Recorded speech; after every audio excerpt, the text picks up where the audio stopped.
Hey, what's up? I don't know what just happened because Tate Kramer was just here and then he Yeah, it's wasn't. just here, right? So, welcome to Spoiler Kings. I'm Brian the Grizzly here with Brandman Brandon. Um, I finally back into my office, guys. So this is what I've been waiting for. And I told you I had all this stuff packed away. I still have 5 containers full of Funkos, so I'm actually building another shelf because this is ridiculous. I don't know what else to do with it. I'll never be not amazed by that.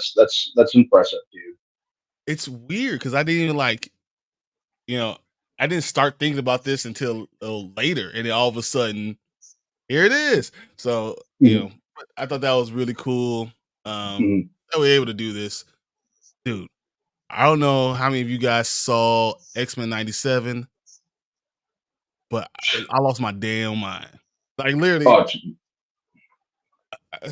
me, because I was texting you guys. mhm. Oh man!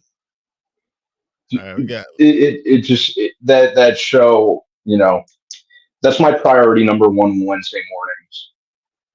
dude. It was so cool having my cinnamon Mhm. toast crunch, and then like Needle was right.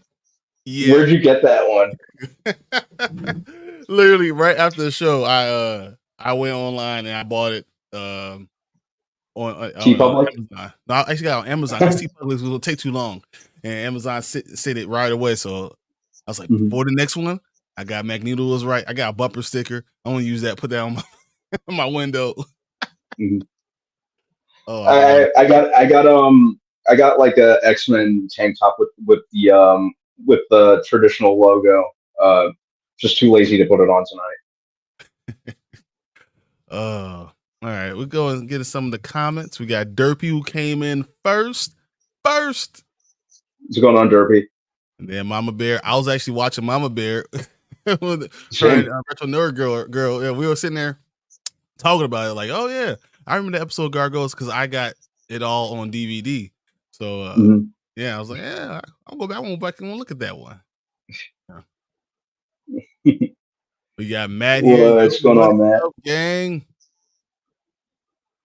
And Mama Bear, of course, I'll hang out here too. I know she said you're everywhere at the same time. Say, hey, everyone, Drew, what's up, Drew? what's going Drew, on, man? a lot of good stuff, and he's actually saying it. He said, "Excellent news! I just made a top 5 best Robert De Niro performances video. Well, I'm gonna get on there and check that out. That's What would super be cool. a top 5 Robert De Niro performances?"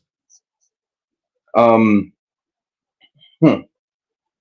In no particular order, um, I'd say Heat. He's I'd a good one. say, Okay, yeah. I'd say Goodfellas, okay. Casino. I think you're Um, missing one in particular. One of the um, most iconic roles. I'd say Taxi Driver. Taxi Driver is great. Mhm. And so that's four. And you got to put Raging Bull in there. Man. I, see, I like all the things you said, but that's not the one I was thinking for. Which one were you thinking? The most gangster movie he was in. Come on. Goodfellas? Did I say No, Goodfellas? you did say Goodfellas. Uh, I did say Goodfellas. You didn't say The Heat. Untouchables.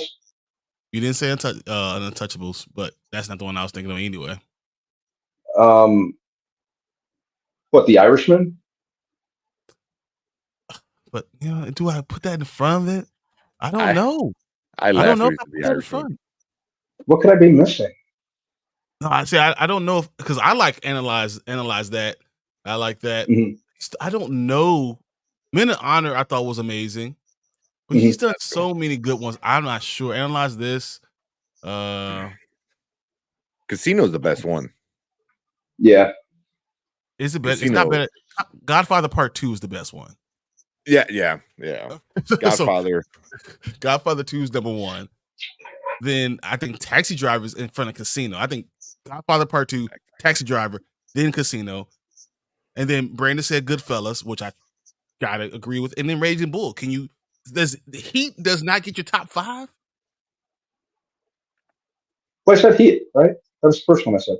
Yeah, right? but I'm saying, what do you take out? Do you not include Godfather Part 2, which is known as the greatest movie that's ever made?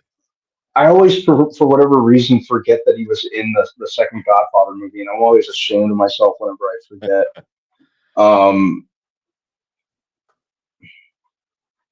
I have to stick with the ones I have, as much as I like them.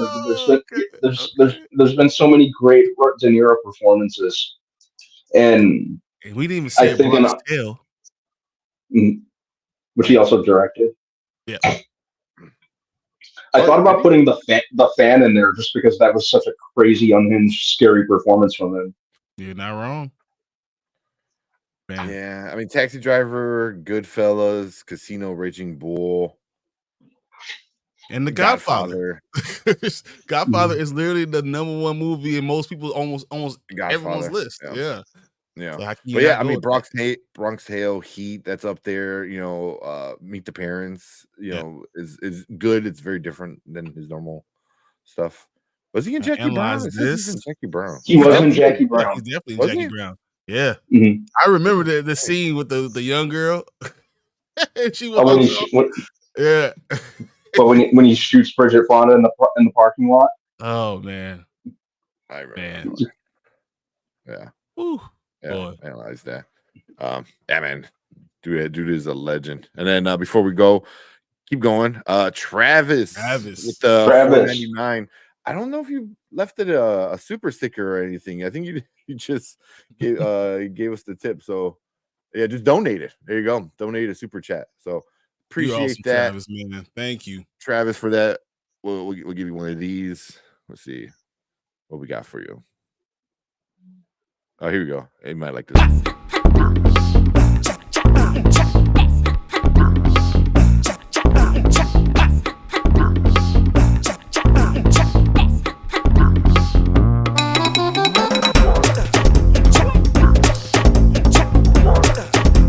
Do that. You need to remake that, Brandon. You need to do it. I know. I do. That would be awesome. One of these days I will. Just walk. That would be awesome. What is he doing? I'll love it. I'll love it. Yeah. Travis said, how's it going, guys? Not his best performance, but one of his most entertaining for me is Copeland and Copland. Copland with Stallone. Mm-hmm. Yeah. That was a good one. I love Men of Honor. That movie was really good one. With was it Cuba Gooding Jr.? Cuba Gooding Jr. Oh my God, that's so really good. Was that based on a true story or something like that? Yeah, it is. Yeah. I mean, what Good Shepherd is good. Oh my God, the dude was amazing. You gotta love the famous De Niro face that he does in every movie, or like every movie. Yeah. It was everything. You talking to me? He does it. He does it like in everything he does. He just sits there. I think that's his resting De Niro face. Yeah, I was gonna say that's his sex face. That's his after sex face. That's his. You're 80-year-old having a kid. Jeez. Kyle. Yeah, I didn't say hi to Brandon. I gotta say that. Oh yeah, heck yeah, man. Come on. What's going on, dude? What's up, Brandon? It was a slip of the finger, man. That's all. I got mad. Yeah, it was up there. It was a slip of the finger, not him, Brandon. I was like, oh, wait. What do you say? But wait, I was a trash talk about me because I don't like the Superman suit. Man, honestly, I've been watching so many other people. A lot of people don't like this suit, man. Yeah.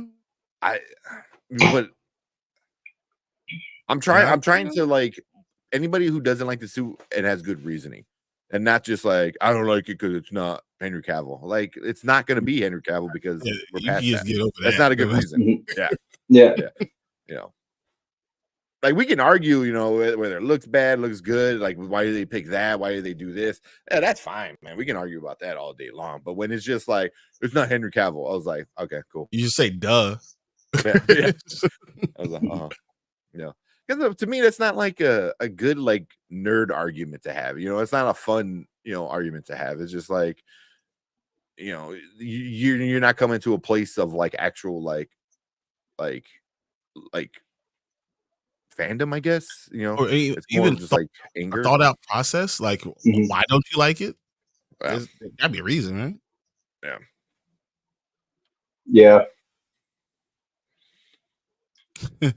Yeah. I don't think he. Yeah. Yes, he I don't does. think yeah. He does. He speaks. Yeah, I'm telling you, it's this one scene where the young girl says, "I'm bored," and he looks at her and she says, "Like, hey, you want to have sex?"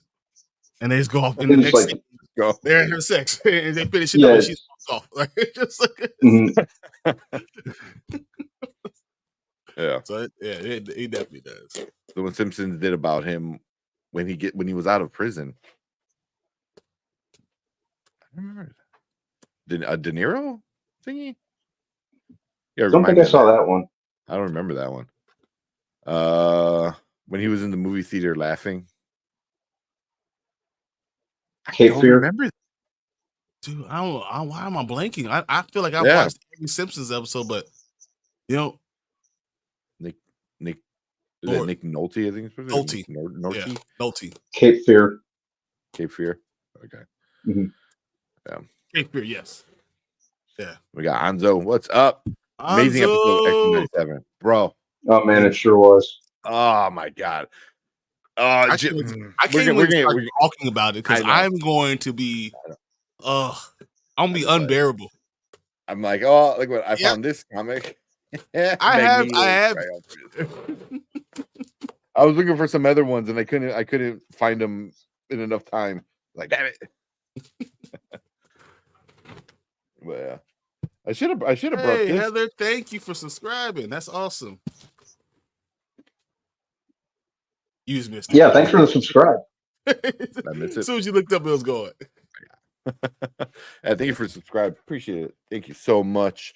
I think because you got something signed by Chris Claremont, right?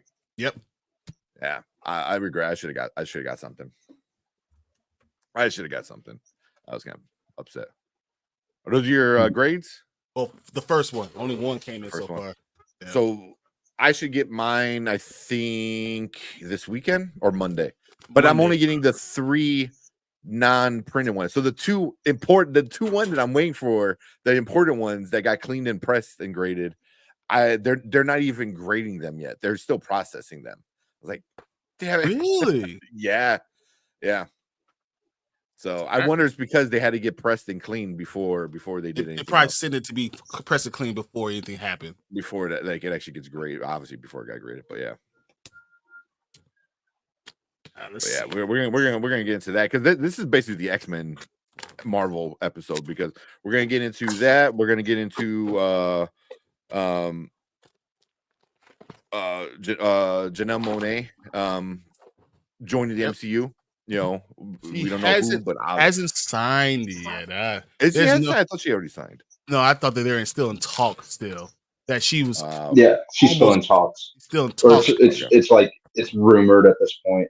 Yeah, so she hasn't signed yet, but she has done some really good job in acting. So I can't.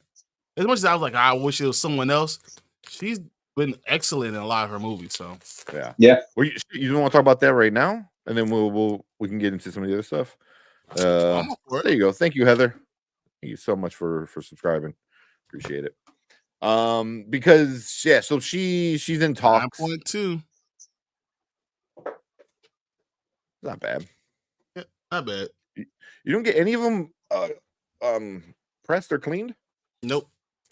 No. I have a whole freaking tower of them right here. Because I know sometimes when you get pressed and clean, sometimes they grade you higher. What's up, Perp? Yerp. What's going on, Perp? They grade you higher, but then they'll say, "Oh, but you changed it from its original stuff." So I know some people just hate on it, so I just say whatever. I mean, it looks better. I don't think it's changing. I mean, does cleaning your house change your house? It's still the same house. It's just neater now. You know what I mean? So I don't know, because even cleaning books, some books that are original sell better or are worth more. Yeah. Like rebinding is a good thing too, but once again, you change the integrity of the book. So yeah. Y'all pressing clean your comments. That's fancy. So I barely got my first 5 comics graded. I never did them before, so look at that. 3-month member. Thank you, Brandon Davis, showing off you awesome, man. The membership. Yeah, I know. I think you're one of the longest. So yeah, he's like the founding member. Yeah. So yeah, appreciate that. But yeah, so I'm getting my first comics graded. I got 5 of them, but 2 of them I know are worth some money if they're graded high. One Ultimate Fallout 1 and Ultimate Fallout 4. And Ultimate Fallout 4 is the first appearance of Miles Morales. So if that's graded high, it could be up to like $3,000. So yeah, I'm gonna spend the extra $20. I have both of those, but I don't know. I mean, I don't know. Is it because it might be because I am still a fan of reading some of the stuff, but I obviously have way more graded than anybody on here, so I can't talk about it. Graded it makes sense to me, but I just I'm hesitant sometimes. I don't know. It makes no sense at all. It makes no sense to be hesitant. I mean, I don't know. I don't really reread a lot of comics. Like I buy them and I like for my collection. I think the only ones I ever reread was my Wolverine Origins, like 1 through I'm the same way, whatever number. Yeah. But I like having the thing. Wait, what? No, that bro. Whoa, no. $50? No, man. I wish I could do it. Return that, man. I wish I could take it back. Like, no, you got to sit it back. You return that. Yeah, $50, dude. Get out of here. I stand by my Superman. All right, boy, man. I'll read your comment. But you didn't have to pay $50, bro. That's crazy, dude.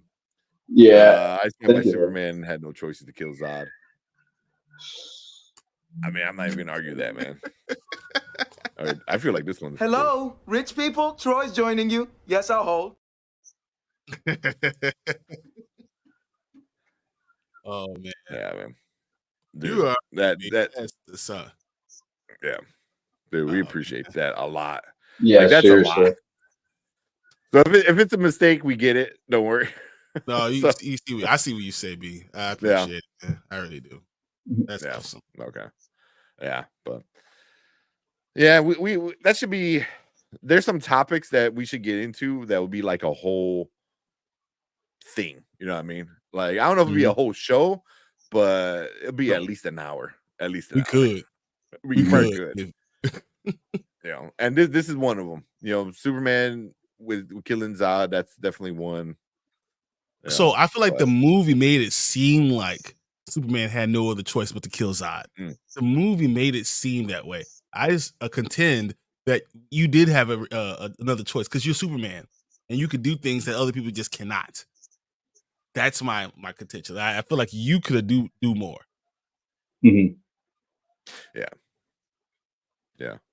I feel like it's easy to kill, and it's more entertaining if you find a way to get around certain things. You know what I mean? And I think that's why Batman is so entertaining all the time. Like he always finds a way. Like he always figures something out. He always does something, and sometimes it's stupid, but for the most part, it's pretty like entertaining and interesting. You say that, but did Michael Keaton kill people in that movie? Oh yeah, he killed the. Yeah, I mean, in the Batman movies he was in. In the Batman, Michael Keaton killed people. He's the best Batman. Yeah. I'm just saying. Not that, because obviously I'm on that side. I'm just saying devil's advocate. No, yeah. But I think it's whenever I think of killing people, I don't think of like fighting, and it's more of like a deliberate thing. You know what I mean? Like you like putting a gun to somebody's head, breaking somebody's neck. It's like not in the middle of a fight kind of thing. It was more of like you sat and you thought about it. That's how I always took it, as like killing somebody. You know what I mean? Because all superheroes kill people. It's just how doing that works. You know what I mean? It just happens. I contend that Batman can't kill someone just the same way that Superman can. Oh, yeah. So I mean, I don't know if that's fair. Yeah. All right, so let's get to the first topic, because let's get through the comments. I can't wait. I am sitting here like a kid in the candy store. I cannot wait. I got my T-shirt. So, what the fuck? What is going on, guys? Let's go. Zach attacks with $20. Zach, what's going on? Thanks, Zach. Dude, what the heck? He said, "I just can't. I can't stay, but I just want to say love and miss you guys. What's your favorite movie 2024?" Zach, man, we always appreciate you. Love your channel, man. Love you. So $20 super chat, dude. Yeah. Mm-hmm. So hey, anybody go check out Zach Attacks too. Anybody watching right now? He's so close to 1,000. We got to get him to that 1,000. He's so close. Oh yeah, definitely. What you guys think about what's your favorite movie of 2024? That's the question. Well, no, I'm gonna do this. She got your ass. It's still so funny to me. I know it's coming. I still enjoy it. Oh, it's always never gets old. Favorite movie of 2024? It's Dune. Yeah. I said the same thing. Even everything else is going to come out. Yeah. I mean, I can't grade those yet because I haven't seen them. But even like, yeah. I mean, so far Dune, but I'm just thinking like ahead and all of the year. And I still I don't think I'm gonna like anything more than Dune. Deadpool and Wolverine might be close. I might enjoy it more, but I don't know if I would call it like, almost a masterpiece, or even in the discussion of being, is it a masterpiece or not? Deadpool's gonna be a lot of fun. It's funny. I wouldn't even say that about the movie. I still don't know if another movie gets to that point, but I think I will enjoy Deadpool maybe more.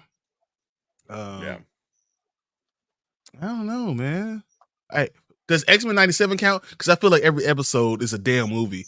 And I feel it's a damn masterpiece. It's a masterpiece. That was T'Challa. Slipped a little bit. Oh, that was break. I was like, what? It's a ghost. He followed me. Yeah. It's a bidding war now. Because I do apologize about last night. I don't even know what happened last night. Uh-oh. Zach was live with Cece. I forgot her full channel name. But that was entertaining. I couldn't stay the whole time. I was dealing with sick baby. Yeah. But I gotta watch it on my replay. But I don't know what went on. But yeah, Dune. I don't know if anything is gonna beat Dune, but Deadpool is up there for sure. Mm-hmm. Those might be my number one, number two of the year. I don't see anything coming close. I don't know. I could like certain things, but on that level, I just don't know if anything's gonna be on that level. Yeah. Same. I don't think so either. Yeah. Dune was just so amazing. It was. I'm seeing Kingdom. So I'm super pissed because so many people. Oh yeah, so many people are getting their Steelbook 4K for Dune 2 like yesterday, and then I'm like, what the hell, man? Mine doesn't come in until Tuesday, till next Tuesday, or this upcoming Tuesday, whatever day it is. So yeah, I'm pissed. I was like, and I pre-ordered it like the next day after seeing the movie. Like I went on Amazon, I was like, pre-order 4K Steelbook, and people are getting theirs like yesterday. So I'm like, yeah, like today. You got it? Huh? Oh, man, I was like,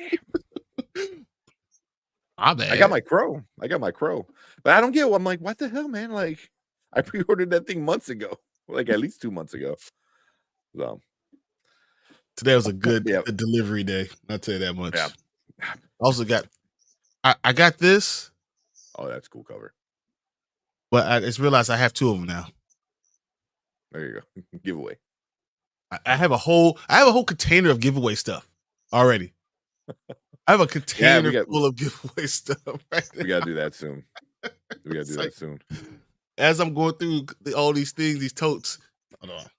I can show you that. That's still more stuff. They're still full right now. So like as I'm going through it, I'm noticing more and more stuff, and I'm like, oh yeah, I add this to this pile, and I throw it into the pile stuff. At least you're going through it. I'm gonna tell you, I have a shelf down here that I'm about to build the next thing. Yeah, nice. All right, so I see your question, Matt. We're gonna get into that. We'll get into that in a little bit. Yeah, I've been watching Planet of the Apes, getting ready for Kingdom. You know, Anzo said he did not actually have the third one on one of my screens right now. War for the Planet of the Apes. Nice. War for the Planet of the Apes. But I've been hearing a lot of people so far saying they're not digging the Kingdom one. So it sucks, kind of.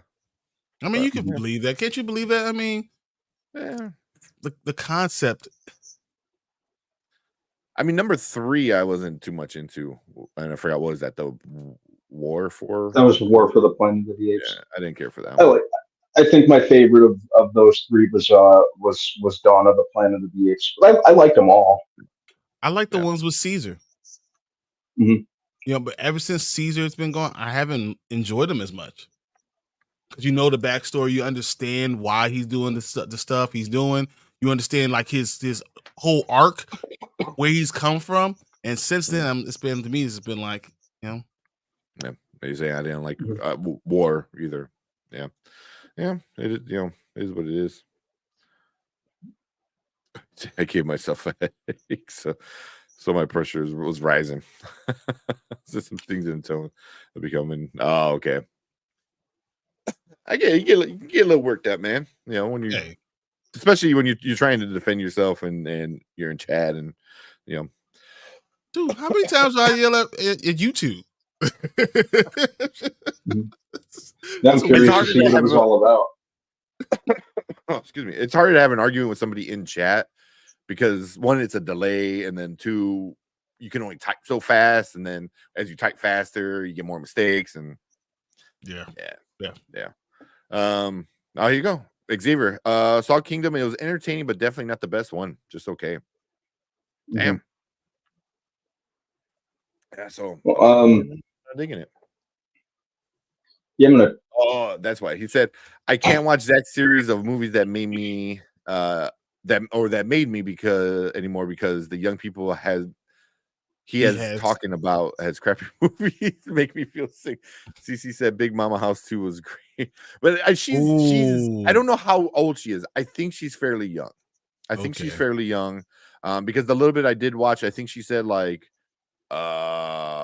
what movie she said like, oh, I remember watching that as a kid. And I'm like, I remember watching that out of high school. So I was like, so I know we're a decent age apart. Imagine she said like the Matrix. I remember seeing the Matrix 2 coming out of high school. You'd be like, I mean, when I was a kid, you'd be like, I was almost an adult. Yeah. Yeah.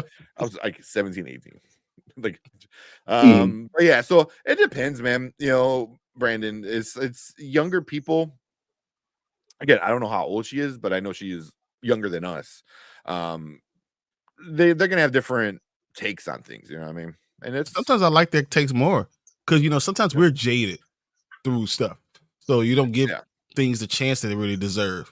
Yeah, or the nostalgia I think hits different. So much harder. Perfect example like that you can actually talk about is X-Men 97. Us 3, we grew up on that stuff, man. Sitting down watching it every Saturday morning. It was that was the thing. You know, Brandon Davis, you really didn't care about it, you know. So the show hits a lot harder for us than it does like for you. Like you didn't start getting into it until what, the last episode 7, I think he said. Yep, 7 to 8. I was when think he was good. 7 to 8 was great. All of them were great. Yeah. So you know that plays a difference into nostalgia, you know. So us watching a movie when we were like 18, 19, and then somebody watching a movie when they're 5 are gonna have different, you know, vibes about it. So Agreed. Yeah. That's just how it works. Yep. All right. They running up beneath the Planet of the Apes. Beneath the Planet of the Apes. Which one's that one? It was one of the most bland and dark endings I've ever seen in a film. I respect it. I don't even remember. Yeah, the only beneath. It's the original. Yeah, the original. The only one that I really thoroughly didn't like was the Tim Burton one. And I'm not even and I'm not even going to say I disliked that thoroughly because I thought like the MVP of that movie was Rick Baker because I thought that the makeup was really really good. But that was the only one that really didn't do much for me. I liked the latest trilogy better. Partially because I kind of like where they went with the plot, and I really like the CGI was incredible. Like I'm sitting here, like I said, with one of it with it on one of my screens right now. I'm kind of glancing at it here and there. Like that was incredible. You know, I'm kind of curious. Well, I'm pretty curious to see you know, kind of where they go with this one, because you could kind of almost look at it as a prequel to the original run. So I think it is still. It is still, yeah. We'll see. I know the guy who's directing it did the Maze Runner movies, which I thought were fine. I love them. I thought that they were really really good. I did. I don't know why. Yeah, they were okay. Do I think they're masterpieces? No, but like when they come on, I watch them. I just really do. I watch them too. No matter what, come on, I just watch them. The first one I liked a lot, but I feel like the second and the third one, especially the third one, just kind of. I was pissed off with the decisions they made in the third one, but yes, oh yeah, the whole time I was slapping like, you dumbass kid. Here, great example. Travis said he's 24, and the Batman animated series just doesn't work for him. Some good episodes, but it didn't hit the same way, and I get it. Yeah, you know. For us, again, that's our childhood, you know, that's like peak Batman, you know what I mean? And if you're 24, you're way past the point where that was on TV. That was off TV. So you're talking about 2024 or 2020. That was already off TV by then. Yeah. You know, I mean, maybe you were watching the Justice League Unlimited, but that was different. You know, it wasn't the same. You know. I think Mask of Phantasm is still the best Batman movie I've seen. Best. I've never seen that. Yeah. That's just me. Yeah. By then, but 2020, if you're like born 99, 2020, if you're 24. You mean 99, 2000, not 2020. 2000. He was born 4 years ago. Yeah. I'm thinking like what Batman movies were out by then? Red like 2020? Was the Red Hood open? Yeah, because Under the Red Hood was 2010. Yeah. Yeah. Yeah. But I'm thinking I'm like Batman Begins was 2005. So like those are the things you grew up on the Nolan stuff, you know what I mean? So you know, you're used to that, you know, like that's Lego Batman even, you know, which Lego Batman's shit. I enjoy Lego Batman. You gotta understand, but Dark Knight is still known as one of the greatest movies of all time anyway. And a lot of people hate it, you know, but everyone has reasons why they like something or don't like something, and I think that there's a reason. There's good reasons, you know. So I respect what they say as long as you respect where things are coming from. Well, I typed in Batman movies, right? And I'm getting all the animated stuff, new stuff, Merry Little Batman, and then I get like a porn parody. I got Batman X Bat XXX Dark Knight parody. Oh, I was like, why would that Wow. count as a Batman? I mean, it is Batman. I guess. It's so stupid.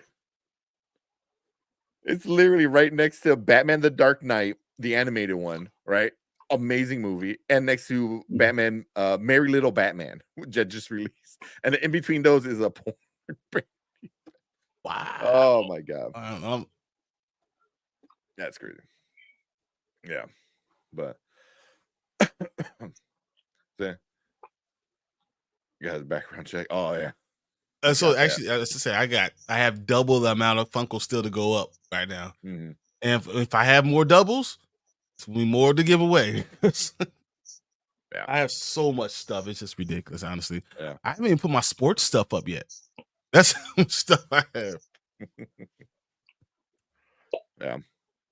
Yeah, and then like, you don't even know what your daughter's first movie in theater is gonna be. Like, do you know what Lucas' first film in theater was? He hasn't been. He's only 2. He's not even 2. He's 20 months old. Yeah, so he'll be 2 for September. Yeah, he's still got a couple months before he's 2. The kid sits still at home, but for a few movies. Like, I don't plan on taking him to the movie theater anytime soon. So yeah, and by then I don't know what's gonna be out by then. So yeah. I tell you what, Lucas' favorite movie is gonna be. Oh yeah, it's gonna be by Ryan Coogler because he's gonna be doing the damn movie. Oh man! All right, let's get into some of the topics a little bit. Yeah, if you guys bring in any questions or anything, I'll make sure I kind of star them and we can bring them up later in the show. Like I saw your Gambit thing. We're gonna save that for when we talk about X-Men because I got some theories. You want to talk about the Monáe first, or you want to talk about X-Men 97 first? Or Coogler? I don't know if I can hold it out. X-Men 97 as much as I want. You want to get into that? Heck yeah, we man. got to. Let's do it. Yeah. I mean, come on, I'm ready. I know. He was right. I told you guys he was right. So I made that logo. You guys saw the logo. I think I'm gonna tweak it a little bit. Not a logo, I but love a it. design for a t-shirt. I think I'm gonna tweak it a little bit, just the words, but it's basically the claws, Wolverine claws that are going through, and it says the brave die first. The brave always die first. It was like, that's gonna be a t-shirt. I mean, technically he died first though, but yeah. Well, that's why he's brave. The brave always die first.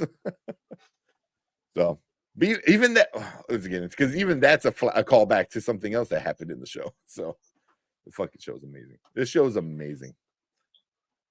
Chances are her first would be something Disney, most likely. Beast, Wolverine. I mean, that's Rogue, Jubilee. I got Cyclops back there. I can't wait to get it all up there. I just can't wait. He's got so much more. So much more fun. All right. Yeah, let's talk about the show. I haven't watched this week's episode yet, but I'm still watch. We'll put it on mute, man, because I don't want you to get spoiled, man. Yeah, no, this is too good. The episode was out of their mind. I don't know what the hell they're doing, but if I feel like it's cinematic, a 30-minute episode is feeling like an entire movie every single time I'm watching it. Like I feel like they're giving me so much good info. I don't know what else to do. Mm-hmm. All right. And Travis said, I have to head out. Take care. Thank you, Travis. Appreciate it. Thank you for the super chat, man. Appreciate it, man. Be safe. Appreciate you, man. All right. Let's get into this episode because I gotta talk about it. All right, let's go. All right, welcome to the Spoiler Kings. My name is Tank Kramer. I am with Brandman Brandon, Brian the Grizzly, and we're gonna talk about the latest episode of X-Men 97. Was it Tolerance's Extinction Part 2? I believe it's Part called. 2. Right, Part 2. It's the penultimate for the season, second to last. Man, so much. So much, so it's right off the bat. Magneto messed up the world. We saw that. You said enough, and zapped all the electricity out of the world. Yep, And EMP. Xavier came back. Yeah, Xavier came back, called his X-Men, and that's how it ends. So this one kind of picks up right after that. I don't want to do a detailed thing because I'm sure we're going to talk about moments, but just But some parts that you guys liked or didn't like. The talk of Magneto. So when you realize when you Oh, take all electricity, the magnetic poles will no longer hold the Earth the way it needs to, and when it'll cease to spin. Right. So life as we know it on Earth would end, and that's the time clock they're going on right now. Life as we know it will end because he's doing it. Yeah. And what's up, Terrence? This is a Terrence decided with Magneto all day. Terrence. I told you. Yeah. So that's what we learned is he didn't just send like an EMP. He legit turned off the electric magnetic pole. Magnetic pole. So like there's no electromagnetic pole on it. And already like people are talking like smart people, like it would literally like the atmosphere would expand to the point where we don't have it would just float out. And we would just it become Mars. Burn up. Earth will become Mars. Yep. That's what happens. Yeah. Everything just gets burnt up because like we have no ozone, so we don't have any layer of protection from the sun. So it just we lose gravity. It just becomes Mars. That's perfect. So you first all water on Earth will evaporate. Okay. So not just burn up, but like literally just evaporate, right? And then all gravity would start to be pulled apart. You still have some gravity, but you will literally be like you're in space. And then your ozone layer gets pulled apart, right? Now the nitrogen escapes, right? Which now nitrogen is 70% of what the air that we have in here. Then your oxygen escapes. Then it becomes death for everybody. Yeah. That's it. Yeah. and just the whole thing of him doing it. Just he's like, if y'all want to stay, you can stay. Any mutants, you can come with me. And we're just gonna wait this shit out. He created the world. He's like, I have a comment over here. You want to come?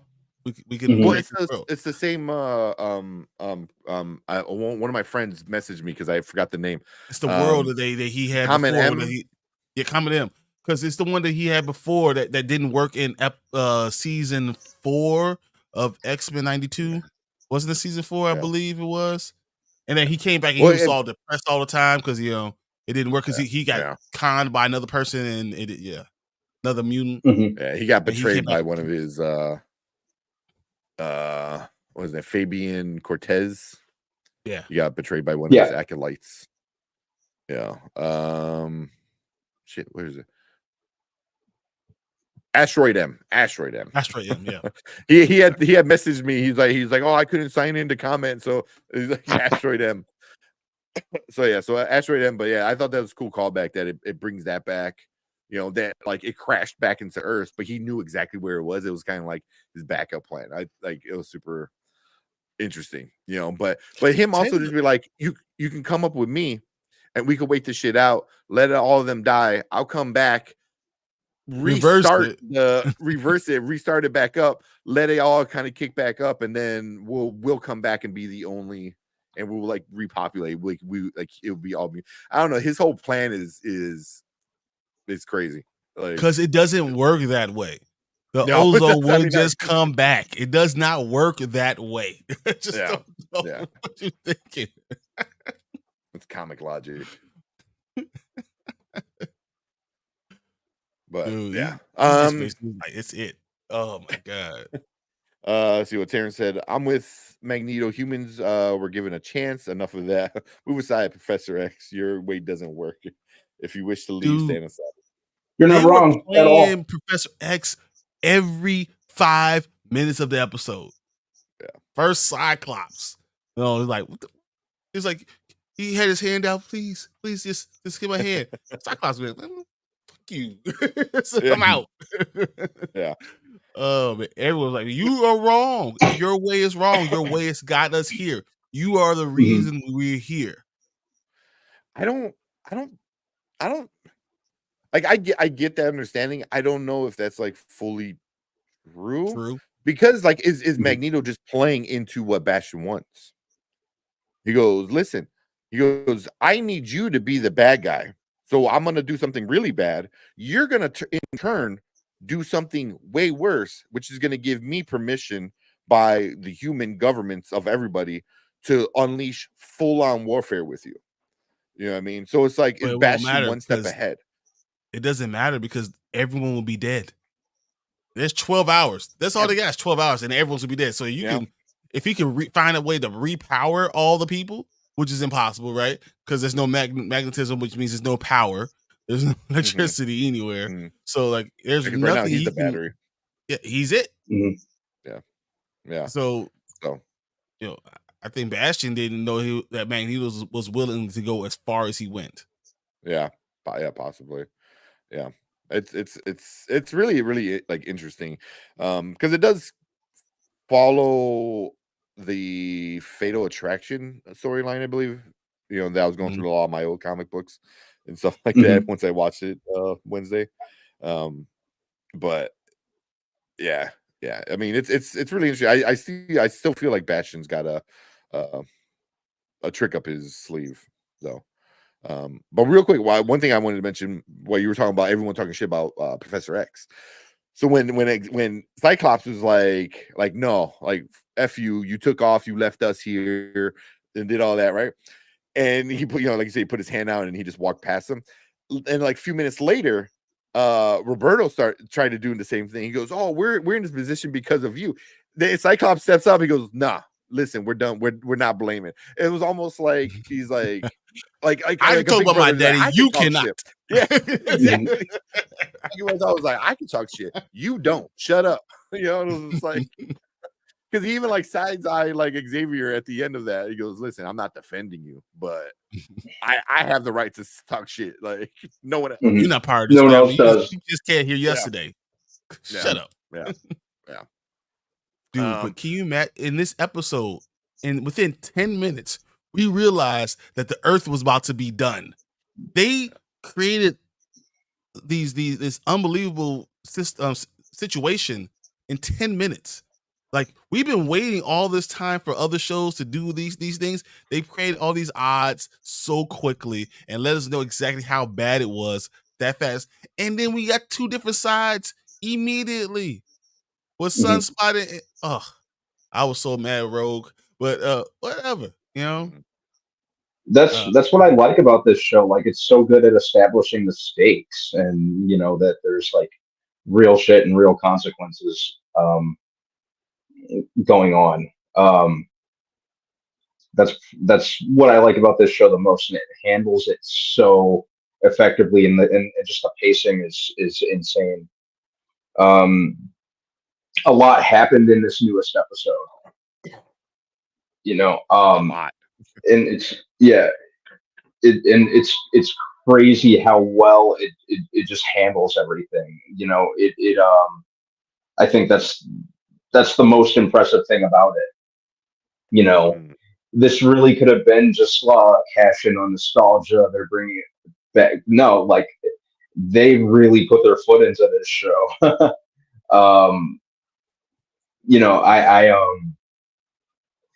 Like I kind of touched on, I almost think this works better as a show or an animated form, just kind of like an episodic, like a more episodic take on it. Just really works to its advantage. And again, the animation, I know I constantly come back to that, but I really think, like I've said before, like it was an artistic choice rather than just them just updating it. Like just the final, like the last 5-10 minutes, however long, just that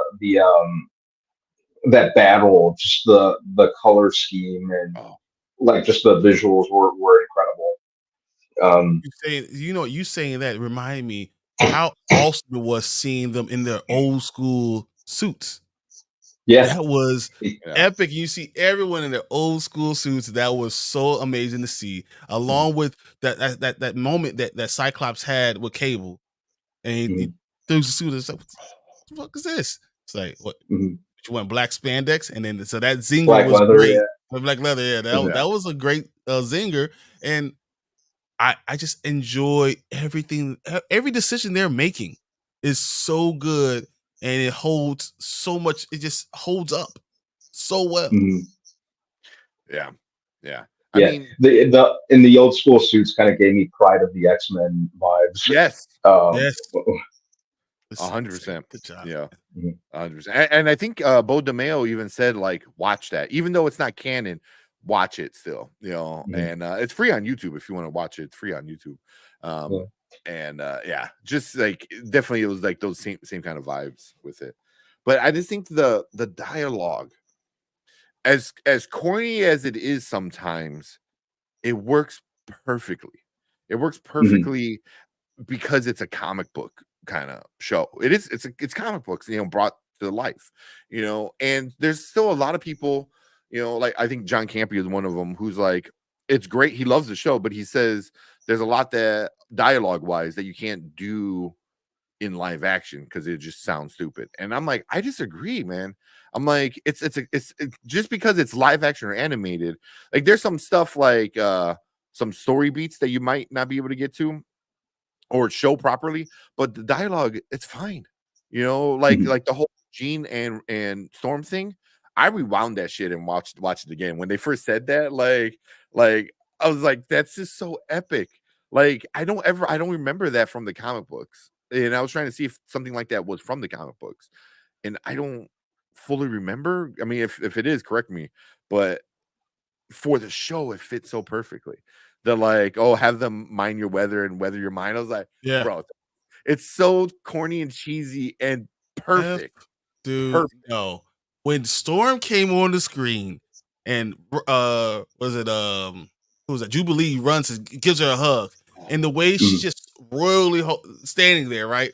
And then she gives her, pats her on the back, and every word that came out of her mouth sounded so much like a queen. Like you were above it all. Like you are so strong, and I love the idea of it. And all I could think of was Angela Bassett. Like, we've been wronged for 20-something years because Angela Bassett should have been Storm. I'm so mad. It makes me mad. I'm mad at Bryan Singer again. All of a sudden, I'm back being mad again. Now everyone understands my hatred and my rage, man. Like when you watch that first X-Men live action and Wolverine has no idea who the fuck Sabretooth is, and I almost like threw my popcorn at the screen. Like now you get it. You get it. Like when you're able to like tell good stories and like and be entertaining like that. Like you said, the jab about the black latex thing. Yeah. I'm like yes, and it's such a jab because I was like, as a comic book fan for so long, I wanted the yellow spandex. You know what I mean? And then you get a dickhead coming in and is like, oh, we're gonna make a comic book movie, but I better not see any comic books on set. I was like, you're a dumbass. Like, you're a dumbass. You know what I mean? It's like, hey, we're gonna play basketball, but I better not see any basketballs. It's like, what the fuck are you doing here? What are we doing here, man? It's like, it's no one brings a hoop. And thank God for Kevin Feige, because Kevin Feige was the one sneaking comic books on set. So yeah. Yeah, so it's like, it's awesome, so Kevin Feige was saving us even before we knew who he was. So it little things like that jab about what you expect, black leather, that's gonna be one of the best comebacks ever, like 20-something years later. It's like fuck you, Bryan Singer, we're comic book fans, man. It's like, we're not ashamed of the content. Yeah. We appreciate it. We love it. And we want more of it. And then finally, especially, he says that, and this year we're finally getting Wolverine in the yellow spandex. And everybody's losing their damn minds. So why? Wait, I have to ask this question. Why do they always send Wolverine after Magneto? That's an excellent question. Like, let's send the dude whose skeleton is metal. Let's go ahead. Yeah. You're going after Magneto. No, what are you guys doing? And you surprised he rips his skull and his skeleton from his body? Why are you surprised? It's stupid. Yeah. So that whole part was, I was listening to other people talk about it because I obviously once I watched the show, I just watch everyone else kind of talk about it, and somebody brought it up, and that's like how I thought. I just couldn't put it to words, but he said it perfectly that like all of this like fight was still fighting, but they had this like unspoken agreement. They're like, listen, we're gonna fight and we're gonna argue and and shit like that, but we're never gonna kill each other. We're never gonna hurt each other. It felt like Civil War all that time. Like Xavier is not gonna go in my mind and control my mind. You know what I mean? Not do that. You know, and he's not gonna do that to Wolverine, and we're not gonna kill each other. And the start of this fight was Rogue tackling Wolverine, and she goes, "Oh, yeah," and she said something along the lines like, "Oh, you're in it to kill somebody." You know, she was, you know, so already it was like they're hinting at shit's gonna go down. You know, once again, who's the one who started this shit? Xavier. Yeah, I mean, he wasn't just going to. He wasn't just trying to control Magneto. He was trying to destroy him. Yeah, I mean, I don't want to spoil it because I'm pretty sure I know where it's going, just from the comic books. But I mean, we're getting. There's no doubt in my mind we're getting Onslaught, 100%. No, like half of this has been Onslaught already. Yeah. So yeah, we're getting Onslaught next season. Onslaught for sure, 100%. You know, but yeah. Let me hit some of these comments real quick before we keep going. Says shout out to Rogue. She was finally thinking clearly about the damn humans. Yeah. I don't know, but what would Gambit say? What would Gambit say about what she's doing? And I think that's what's going to bring her back mentally. Yeah. I got some theories on what they're gonna do with Gambit. So, but yeah, I kind of agree with that. I love how they weave so much story in a short amount of time. It's great. It's amazing. Great. Yeah. I can't wait to the next season takes these characters, where the next season takes these characters. Yeah. I don't want to do it unless if Bo DeMayo's not part of it. I don't know if I really season 2 he is. Because it's season 2 because he already wrote all this. I thought it was almost done, but is it already done? Writing wise and stuff like that, I think it's already done. They might be doing some finish, but after season 2, he's not technically in there yet. But they haven't started on season 3. They if they know it's good for him, they need to reinstate him. Exactly. 100%. No one cares. Know it's good for him. Yeah. Yeah. No one cares. Everyone forgives him on social media. So they're like, "You got homework?" Like that's what they do every Wednesday now. It's like, "Oh, what do we need to read and watch for next week?" You know. And he's like, "Watch this, watch that, read this." They're like, "Done." So, but Terrence is right here. X-Men 97 is what you get when you hire good writers and humans that respect the lore and characters. Tired of Hollywood hiring clowns to work on things. Quality is rare nowadays. And I don't say quality. People that care about the characters are what's wrong now. Yeah. You know, it's all about the money and not what's going on. Like, yeah, because I'm sure somebody who never read an Ant-Man story writing an Ant-Man movie is doing the best that they think is the best, but you don't know the character, you don't know the lore, you know. So is it the writer's fault for writing a story, or is it the producer for picking that guy to be the writer? Yeah, exactly. You know, so yeah, whoever got Bo on board to do this, but also Bo DeMayo, I believe he's like an actual like a showrunner. Like this is not his first time running a show. I forgot what other show he's done, but he's not new to this, you know. So, and obviously he respects the lore. So they got a professional that knows what he's doing, you know, and you're gonna do good. Coexistence is a nice idea, but as a parent, my kid comes before your ideals. I'm just saying, yeah. That's why Magneto. I think Magneto's right. I just don't like the stuff that he's doing necessarily, but maybe. I mean, if I agree with Thanos, I gotta agree with Magneto, right? I think they're way different. I think Thanos was right, and so was Magneto. Magneto is right. Magneto's more right than Thanos. Yeah. Magneto's right because it's about him. Thanos is right because humans are pretty bad. I mean, you just don't have to get rid of half of them. You know, but even like Mama Bear, what you're saying is like, as a parent, your kid comes first, but it depends on what side you're on. You know what I mean? So that's when it starts becoming an issue. It's like, you know, are you on the human side or are you on the mutant side? You know what I mean? So, you know, and even that comes into play because Roberto's ma is like, don't say, was it don't tell, don't say, or whatever fuck rule that was. Yeah, but she got him arrested, remember? So his mom set him up. Yeah, that's why I was like, don't say anything, keep it a secret, shut up. You know, the whole like gay army thing back in the day. What was it? Don't ask, don't tell. Don't ask, don't tell. Yeah. You know, so yeah, I mean, all that stuff is kind of crazy. Skip around. If Bo can't return, hopefully they hire someone else as much passion for the source material. I think they'll just pull the next guy up. Like, but that he needs to still understand how to do it right. Like, I feel like no matter what, maybe you don't hire him as the showrunner, but can you give him a consulting fee? Can we make sure that he knows what's going on? Yeah. Change his name to like Doe McMustard or some shit. I don't fucking know. You know, like oh, it's a different guy, and he just has like a mustache and a wig. Oh man.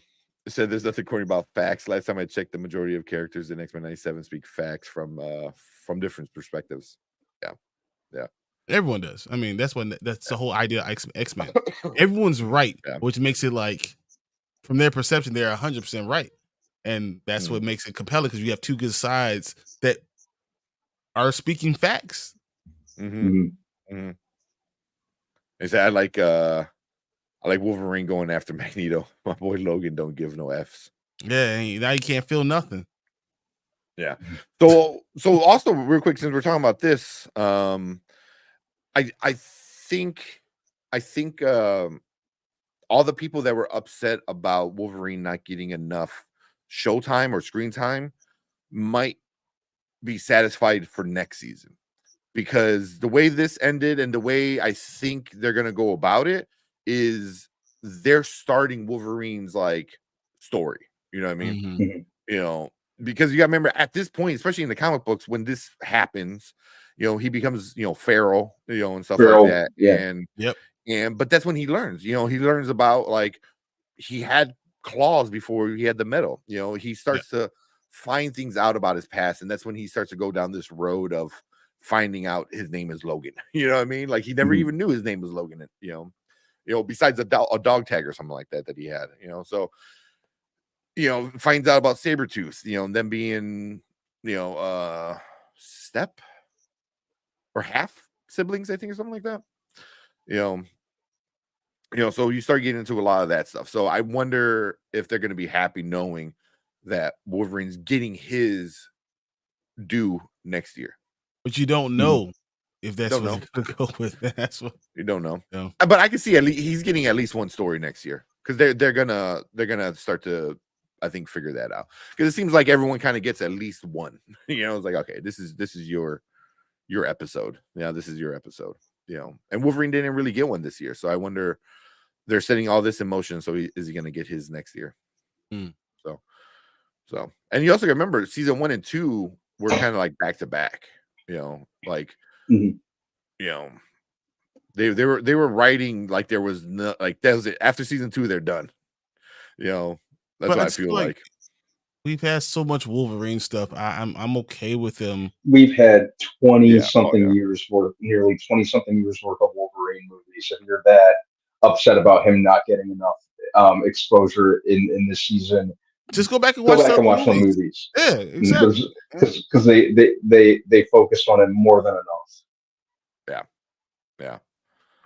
So, but yeah, there's a lot of people that are upset about that. But I think next season he's gonna have at least an episode dedicated to his, like, his path, you know, stuff like that. So, which will be cool, because then we get Sabretooth hopefully back next year for that Wolverine episode, which I wouldn't mind seeing Kree. A few more comments. I know I'm bouncing around. So Reyes fall for agreeing to do stuff they don't understand. I'll take a flesh Throw it at them. I can't blame the writers for that, because if somebody gives me, hey, here's $10 million, go write a comic book, I'll fucking write a comic book. It's not gonna be a good comic book, but I'll write a comic book. I'll write it. So, I think we overestimate how much money they actually get. Yeah, 100%. 10 million is a lot. But I think for a writer on the higher end, a couple grand. Yeah, a writer, I'm pretty sure the new makes 50, 60, 60,000, 70,000. Yeah. And while they're working on the show. Yeah. Which is out in LA, that's not a lot. Writers barely make a living. That's why they have to write so much. But now with the new contracts, I think if you can do it for 3 months, that's what if they're giving you 50, 60, 70,000 for 3 months, then it works. But if, you just have to keep on finding projects, which is difficult to say the least. Yeah. But yeah, man, you pay me to do a job, I'll do it. It might not be a good job, but you didn't ask for a good job. You asked me to do it. So and my name on the producer line. Yeah. Exactly. No, never on the human side. I'll be on the mutant side, assuming I was. I don't want my kid attacked for being a mutant or being on a registry. Yeah. Which brings into the whole thing of Bastion's backstory. Like we get the backstory of Bastion now, where he Xavier went to Bastion's mother and is like thinking he was a mutant. He's like, hey, I'm starting to school, I think your kid's a mutant. And in turn, she's one of those like racists against mutant kind of people, and just slammed the door on his face. Is like, I don't want to hear that, and it just puts so much more in perspective. Because Bastion's more he's not a mutant, really. He's really AI, right? He's like a birth of AI. A birthed AI. Yeah. Like even I guess it would be artificial, right? Because his dad is still artificial. So it didn't come from a man and a woman. Yeah. Well, yeah. But it's weird. Because the body was still a male. I don't know, would it be a cyborg? I don't know how that would work. Like, would they get either way? Yeah, he's not a mutant because he doesn't have a gene. It was more robotic in it, But he still picked him up as somebody with power, which I thought was interesting. So it was like, even if he didn't have that mutant gene, like he was still able to pick him up on Cerebro. And that's when I thought about a lot. It was like, I thought Cerebro was only able to talk to mutants. So does Bastion have a mutant gene that just the Sentinel in him, the blood or the nano things are suppressing? Or is it just missing up the body signal kind of thing? But did he literally say he was on found him on the Cerebral, or was it that I don't think he actually said that, because like he heard about him. Yeah, and that's why he went to go visit him. But he never saw, because even when he was using his telepathic powers, telekinetic powers, he couldn't sense him, so he had no idea where he was. Yeah. Oh, here we go. Kenny says, I think Bastion is mutant, AI and mutant. Yeah. That's what I was thinking. Oh. That's what I was thinking too. But where's the mutant gene? Unless his maybe mom he was had it. So unless maybe, that's the only way he would be half mutant and AI would be his mother had it, because his father was all AI and a human. So he's mostly human, and he's mostly human and AI. So I don't know how we have mutant part of it, but I'm not. And also, I don't think in this world you have to either parents have to be mutant. It's just spontaneous. I'm trying to think if there's one. Yeah, but they usually tie it into like, oh, your granddad had some powers or something stupid. They always tie it in with somebody related, or had the mutant gene or something like that. But it's just dormant. It's like you have the gene, but it's dormant. That's See, like going back to what Kenny said, where he's AI and mutant. It's like, well, what if he had the mutant gene, but the nano, sentinels in his bloodstream legit just killed the gene. You know what I mean? So it would be like young enough where Xavier can still sense him, but then as he got older, it's all gone. Like it's But the all nanotechnology robot. was already there, from birth inside the womb. So Yeah. I don't know. Yeah. I don't know. I mean, they could. I mean, it's a cartoon comic, but I mean, they can literally go crazy. Because I think Passion had the mutant power to speak to machines, and that's why. Nimrod chose him. It's different in the show because the Nimrod went into the dad, and then the dad impregnated the mom. Impregnated his mom. He was a born sentinel, basically, which makes no sense, but yeah. Or chose his parents. Yeah. Chose his parents. Which that could be a thing too, because Nimrod's from the future. So did he know that his kid is gonna have some telepathic power? I thought the janitor just was the closest thing to him. I don't know. I think that's what he said. Yeah. The janitor was just the closest one to him, and that's why he jumped into him. And then Nimrod. I feel like Nimrod wouldn't do something so just willy-nilly. Because Nimrod is from the future. So he's kind of onto something here. What if Nimrod knows that their kid is going to have some kind of power? So let me weasel my way in there. So I'm in control of that power. I just feel like they talked about this. I need to watch it a fifth time. Well, you start thinking about different stuff. Non-mutants get born from normies all the time. Yeah, that's what I thought. Yeah. He goes, it has to be in the gene pool, so either from the parents or somebody in the family. I don't think so, because it's kind of the next stage of evolution, kind of. That's what they always presented it as. So it's like it's a legit spontaneous kind of mutation, and that's what mutation is. It's something from the normal. So yeah.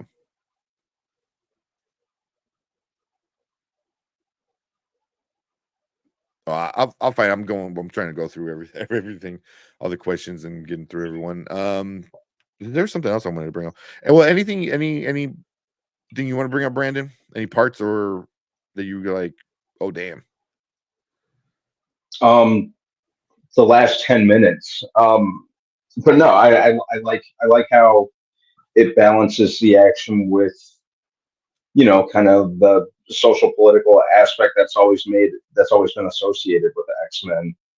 And like I said, there's stakes on this show, and there's a real kind of fallout. I like that. I like that they're not shying away from keeping this very mature and not just banking on nostalgia solely. They're advancing this world and telling a very what's the word? Like a very well thought out story that they're telling, which is what I love about it, and I think they really understand and embrace what X-Men has always been all about. Yeah, so I'm very happy with it in that regard. Yeah, and it captures the ensemble element of it. And the fact that every character has like an arc so far is something that's like really one of my favorite things about it. I think they're doing that's like incredibly well. It's crazy. Yeah. But yeah. Even the original stuff, the original from the 90s, like it still had the team, but I just feel like not everyone got a lot of screen time. Like they gave Gambit his side story, which lasted like an episode or two. Same thing with Rogue, but they never like gave as much time to like somebody like Jean Grey and the Phoenix. Even Logan, had a couple episodes of his own side story stuff. Here, it seems like they're doing it really well, where they're able to like, now we're over here talking about this person. Now we're talking about this person. Now these two are gonna, do stuff together, and the way they're able to tie, like Rogue is a great example. She went from the Gambit thing to Magneto thing, back to the Gambit thing, and now she's with Magneto again, but for a different reason. And like you're able to do one thing that literally touches everything else, and it's not just like a secluded like side story.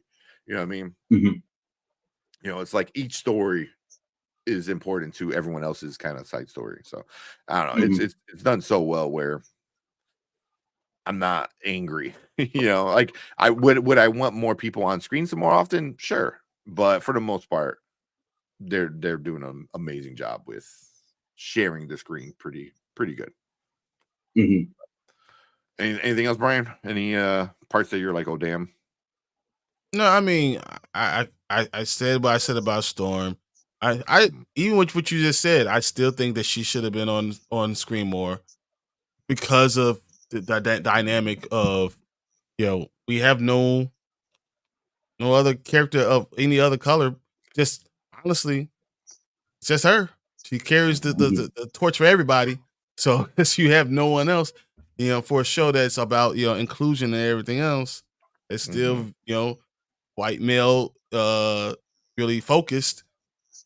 It just is, you know, both good, evil, all of it. There's not a show that is not some type of white male focus on it. So you know, that is something. But it's staying true to X-Men itself. So I can't even really get that angry about it. So it is what it is. It's just, you know, what we're doing, and I can't. How can you hate something that's doing such a good job? Yeah. Yes. That means you just want you only want what you want and don't care about what they're doing. No, I can't say that. You know, this is the only thing I want. But now at the end of the day, you're doing a good job, so I just have to just let you do your good job. Yeah, I think you can still have a problem or two with a show, you know, or with a movie or something, or whatever, you know, medium you want to talk about. But that problem is just like it's more of a you problem than it is anything else, you know. And sometimes you project a little too much on it, but you can still appreciate, you know, what's going on and loving it, you know. So I think it'll be me having the issue, or I see how people will have this problem because, as I said, there's no minority, you know, no black people, there's nothing else. So there's only her, and that's more of a bigger X-Men problem, not necessarily a problem of the show, because the show can still be good in itself. And if you can't accept those two things, maybe you're not an X-Men fan. Yeah.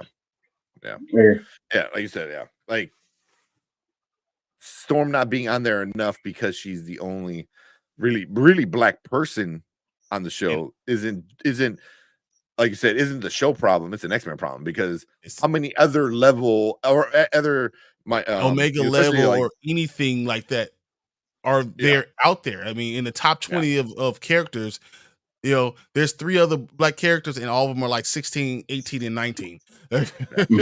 So I mean, even to the point where like X-Men Evolution, you know, another cartoon, they had to make a new character just because the writers were like, there's not enough, we got a Storm. You know, like on his, well, he even said like there's not enough like everything's all white, you know, so we need to have some minorities. So he was just like, we you know, we got Storm, you know, well, what about we need male representation? So they made Spike, you know.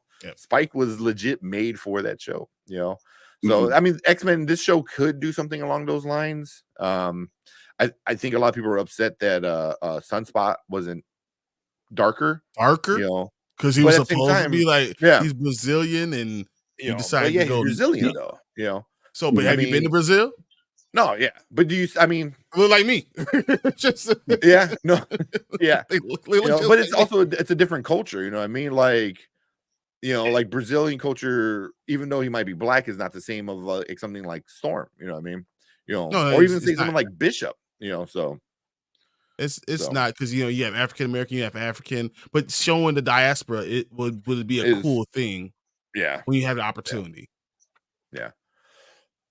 So we'll see what happens next season. But yeah, there's just so much going on in this episode that was just like, man, even when they go to the other base and you see Wolverine's motorcycle, which I cracked up, his like the motorcycle that comes with his toy, you know, the red or the brown, you know, and yellow toy motorcycle that's just sitting there. It was like, that's awesome. You know, like I laughed so hard for that because I had that toy.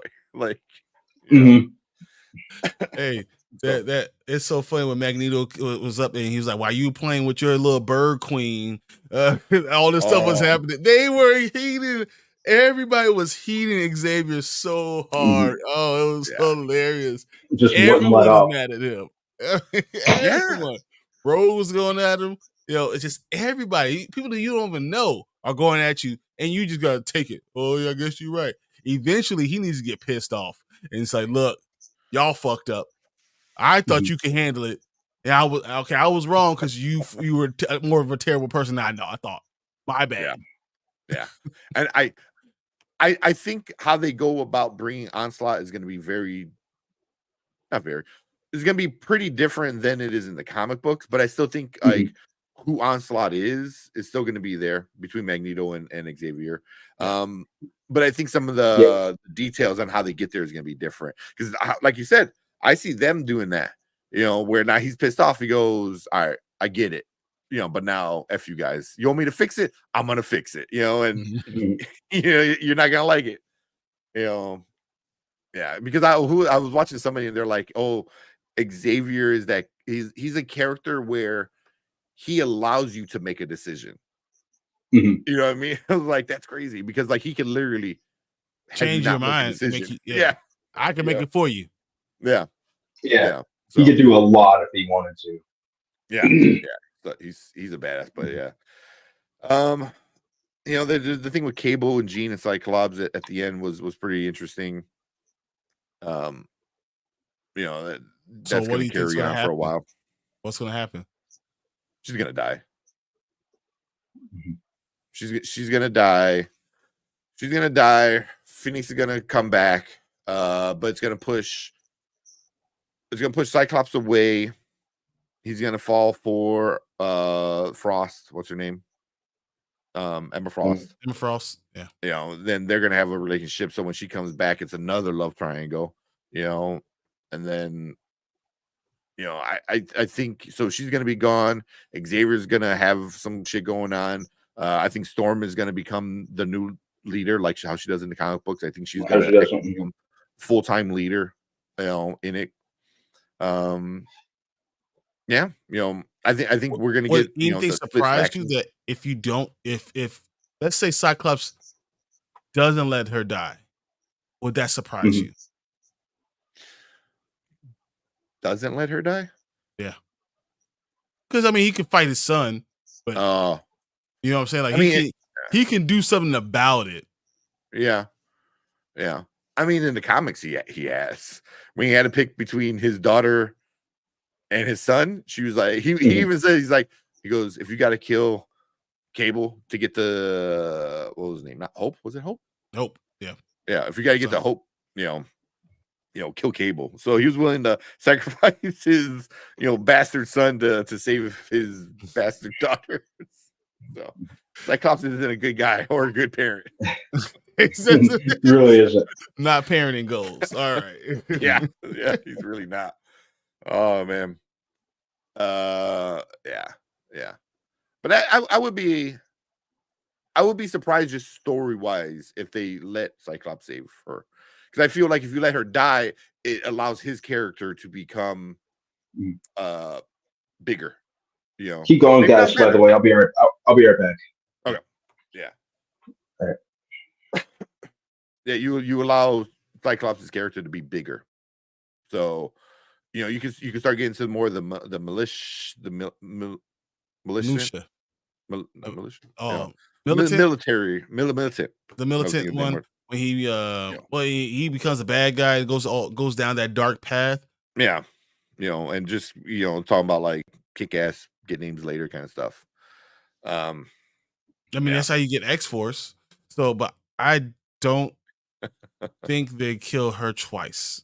In the comics, she dies like every freaking couple of years. She dies, and then you have Madeline dies, and then Phoenix always resurrects her. But are you going back to the Phoenix thing? Because if that's the case, that means with Onslaught going on, you're still gonna have the Phoenix come back, which is probably a better storyline. You could use that storyline to, Dark Phoenix would be a very cool storyline that you could redo and do it right with better justice. It's not even redoing it. It's a new story, because then the Phoenix, starts going to other people.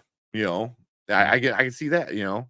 It splits itself up, and then who is it? It just doesn't make Cyclops sense for her to die. Why would they bring her back, have her and Madeline there, and then kill her again? So then you end up where you end up back where you were at the beginning. So it's like, what was the whole point of doing it at all? If it's only one season, what's the point?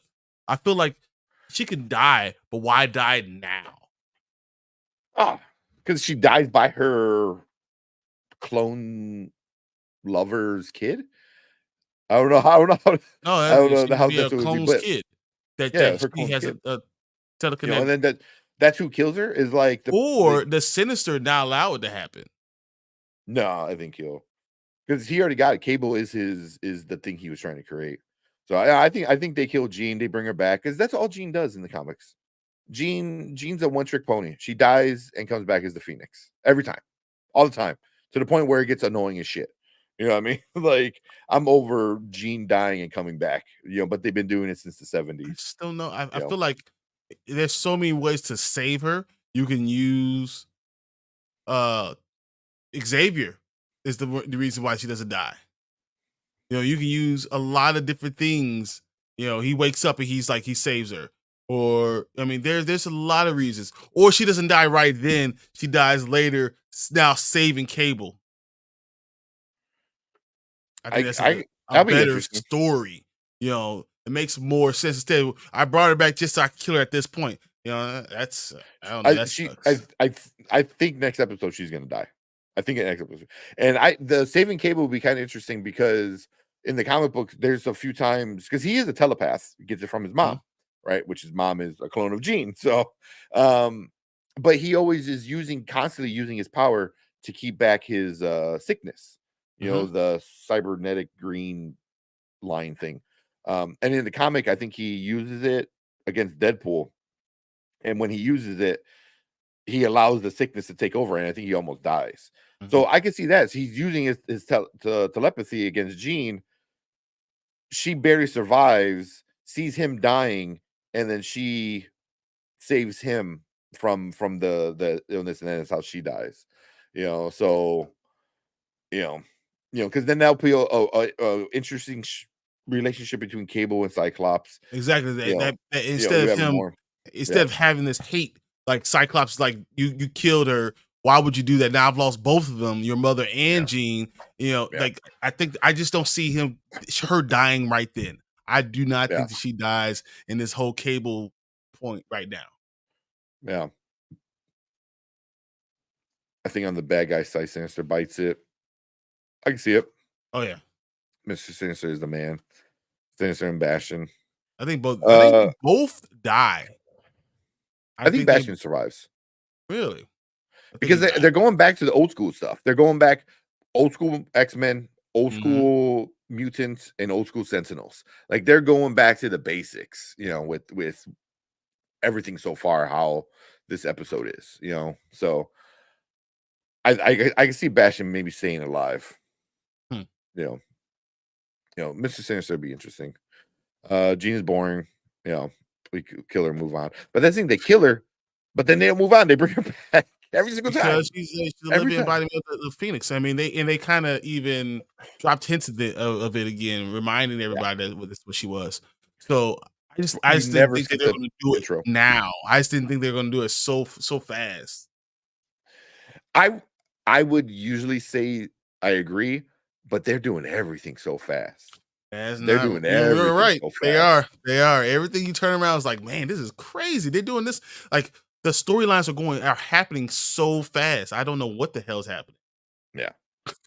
That's why I'm saying like next year we could see a whole episode of Feral Wolverine just in one episode. Like they go through that entire arc in one episode. That's what they've been doing. The Goblin Queen was one episode. Yeah, and then she came back with that one episode. would be crazy. Yeah, but she wasn't the Goblin Queen anymore. She was just Madeline. Madeline. And then she died. So, but even Genosha, like that was like a big thing, and they did that in like one episode. But they talked about So, my question to you: what is your take on what they're going to do?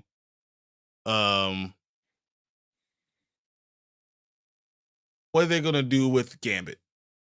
Oh yeah. So this is what I wanted to get into. Brandman needs to come back because I got some theories with this one. There he shows up. Sorry, I was hungry. Oh, you're good. So I think we're gonna get into the Age of Apocalypse is gonna be the main bigger story that we get in next season, right? Okay. With what we're getting with Wolverine getting his medal ripped out from him, Gambit dying. I think because in the comic book, Wolverine gets his medal back. From Apocalypse. From Apocalypse. But the deal was I give you your medal, you become a Four Horseman. So he becomes Four Horseman. I think he finds a way to get Gambit to come back, and Gambit becomes a Four Horseman. I think they're gonna do the bring back. I don't know who the other ones might be. It'd be interesting. The other two, because you could bring Archangel back pretty easily and have him be one again. But I think they're gonna do that. Then Age of Apocalypse is gonna be the main storyline. Like we got Sinister and we got that, but we got Sinister and Sentinels, but the main bad guy, which no one thought of, was Bastion. So that was completely out of nowhere. Yeah, but so I think we're gonna get that. They don't do that, right? I mean, I think we're gonna get Onslaught. We're gonna get Onslaught. He's gonna be probably early on in the season. We're gonna get Wolverine side story of him going to Pharaoh shit, and then the end of next season might be the Age of Apocalypse stuff. That's what I was kind of thinking of. By the time I let this episode sink in, probably go into Apocalypse for the next season. And I could see Onslaught, Apocalypse. I'm not sure who else, but like we've been talking about, they've been very efficiently kind of like doing a lot over the course of this whole season, so they could, if they keep up that energy, they could easily. That would mean next year they're doing Onslaught, Apocalypse, and Dark Phoenix, and they're 8 episodes. 10. 10. You're right. Because you got to figure we got Goblin Queen, we got Sinister. We got Sinister, we got Goblin Queen, and we got Bastion, and we got Madeline, and Goblin Queen. So we got those. We got 3. But they tied them all in together. You know what I mean? Like, Goblin Queen was early on. That was tied into Sinister. Sinister was tied into Bastion. So you tie it all in together. It all makes sense. Where it's just one bad guy leading to a bigger. So you could definitely do that with Apocalypse. Who's bigger than that? You know what I mean? So so you start to get that. And then you start to get the Four Horsemen slowly starting to get coming back. So who do you think is going to be? I think it's going to be Wolverine. I think it's going to be Gambit. The other ones I'm not. Do they go Magneto? Sure. Possibly. And then Archangel? Like I think Magneto, Archangel. Archangel I can see because that's just an easy one. Yeah, that's just an easy one. You can easily bring him back. Magneto, I can see, that's the deal he makes with Apocalypse so he can get his conscious kind of back. I don't know. So it'd be interesting for sure. But that's what I'm thinking. Okay. What about you? I want to know what do you guys think is going to happen in this next episode? So you already said you think Jean's going to die. Does Magneto not die, but does Professor X or Xavier shut his mind down, and that's what saves the Earth? Totally eliminate, almost makes him a vegetable. Yeah, he might be pushed to that point. Where he just says, because I was holding back, and then you pushed us up to aside. He wakes up and he just vegetizes him. That's it. Yeah. See that happening. Or does Rogue? Well, Rogue can't do it either because she could touch him, and it won't be anything. So yeah, it had to be Xavier. Mm-hmm. That goes back on what his belief was from episode 1 that he can come back and be good. He realizes his mistake, takes away everything from Magneto, and now he's a vegetable. Yep. Which leads into Onslaught, and once you lead into Onslaught with him becoming like a vegetable, you lead into that, and then the Onslaught starts showing the X-Men who. Well, kind of, there's other stories, but I think they're going to mix a lot of it together with the Onslaught, and they're going to show that Xavier's not a good guy, man. Xavier's not a good guy. He hides siblings from each other. He lies to people. He manipulates people. He makes you forget shit, so, which pushes Cyclops even further, So I think they're going to, as they fight Onslaught, they come to realize Xavier's not the good guy. You know what I mean? And then that splinters the X-Men even more. Cyclops goes and does his, X-Men thing. Storm kind of becomes the new leader, but, and then Xavier needs to figure out his life, So, yeah. Xavier's gonna be like, I should never came back for y'all. And you know what? For me, some of the best storylines in X-Men are the ones where we don't have Xavier. The more I thought about it, the more I'm like, why do I hate the new Xavier with the stupid dome head? Like I didn't like that new version of him and all that. It was like every time he comes back, it's just like he's like an easy play that they can like, just have Xavier do his thing, and it's like it's not fun then. When he's gone or he's not part of the team for whatever reason, then you tend to get better stories, I think. Like what we got all this season. All this season was a great story because Xavier wasn't around. So yeah. What about you, Brandon? Any ideas for next season? Roll on before you go real quick. IT. Well, later, Terrence. I'm sorry, man. We're gonna get into the comments. I see you having a bunch of comments. But we'll get into them. Even when you're gone, we'll still get into them though. It said hashtag Mindy was right. So later, Terrence. Appreciate it. Obviously we're leading towards the X-Men. See you, Terrence. We're leading towards the X-Men being in a very fractured state. Like you said, Wolverine's going to go off and probably do his feral thing, or go on that road to becoming feral Wolverine. And just like you said, like I think everyone's pretty much done with Charles for a while, so he's probably going to go into self-exile.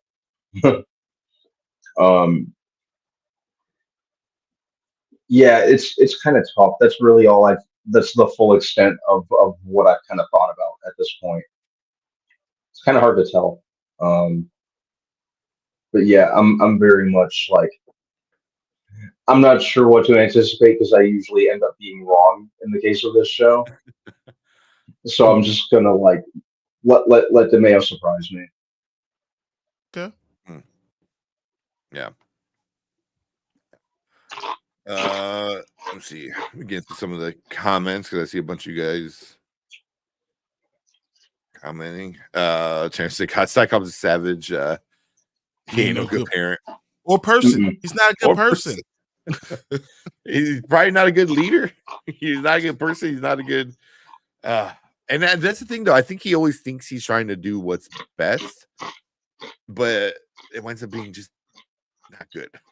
Yep. Yeah. We'll come to that. I think we already talked about that one. Drew. Sink was a character I wanted to see for live action. Is it Sink or Cinch? Cinch? I don't know who that is. It's a newer one. It's a newer. Once again, I talked about Black X-Men, so yeah. Okay. Cinch is a cool X-Men. I think that's from. I remember him was Daredevil and Spider-Man. Cinch is like Everett Thomas is his name. So yeah. Mm-hmm. Let's see. What you guys talking about that? I prefer Kenny. I prefer seasons feeling like it's a fully concluded and giving a small hint towards the future at the end. Which I think that's what we're gonna get. I think that's what we're gonna get. I think we're gonna have a pretty concluded ending, but it's gonna let us know where we're going next. Yeah, but if it's I get what he's saying. Like if it's more kind of self-contained. Yeah. Yeah. You see cases where regular humans can have mutant kids. Yeah, but you feel like a lot of mutants are somewhere in the gene pool, either closely or distantly. Yeah, and that's they always connected, which I think is kind of silly, but it makes sense because think about it, you have a dormant gene all the time. So you talk about that in first year high school biology. You have a big P, little p, big P. And then it just continues. When you add them up, you don't get that variance until it get all little P's, which might take 100 years. So, but you all have it in you, the ability to do it. That's why you get some Black people with blue eyes. Like it's stuff like that happens. Because it's a dormant gene, but the gene is still there. So that's why I feel like humans really need to realize that you're probably going to end up being mutants no matter what eventually. Well, yeah. Especially as they're already introduced, then it's just it already started kind of thing. You know what I mean? They said so pissed how they did Darwin in first class. Yeah, bro. Let's not even go there. Oh my god, Darwin. We can talk about that all night. But like literally, you talking about Black characters getting this. There's like, that's what. Yeah, 11 of them. Dumb. They already Darwin, and that's not even. No, but the thing is, like, his character is pretty much invincible. Like when your power is you adapt to whatever's happening. Well, that's even the thing is like, I think I forgot who he was fighting, but I think he was fighting the Hulk, and his body's like, we can't win, so they just teleported somewhere else on the other side of the world. So it's like we can't win the fight, so we're just gonna leave the fight. Like that's what his body did, and just teleported him out. So yeah, he's not invincible, but also he's going to adapt. And then that's literally yeah. So, but I was like, his adaptation was like, now we're out. Like we can't. So,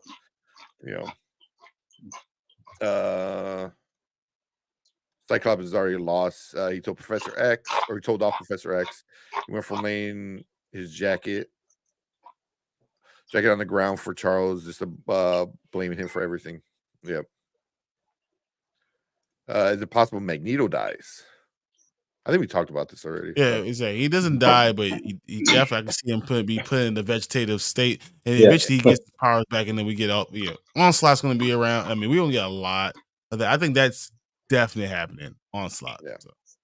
Oh yeah.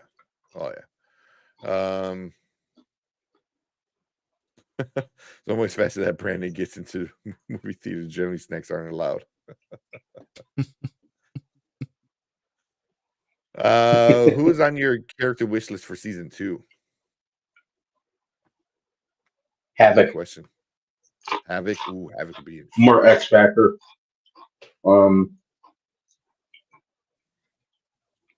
I think. And I already mentioned Apocalypse. I'd like to see more of him. Oh yeah. Let me circle back to that. But I definitely like to see Havoc and just more of X Factor as a whole. I'm sorry. Okay. Apocalypse. Let me circle back to that. But that's my answer for now. I think X Factor comes season 3. I think you push Cyclops away a little slower. I like to see Archangel be coming. I like to see Darwin, as we were just talking about before. Maybe Prodigy would be cool. I like Havoc. I think Havoc's good. And then Sabretooth. Yeah. Okay.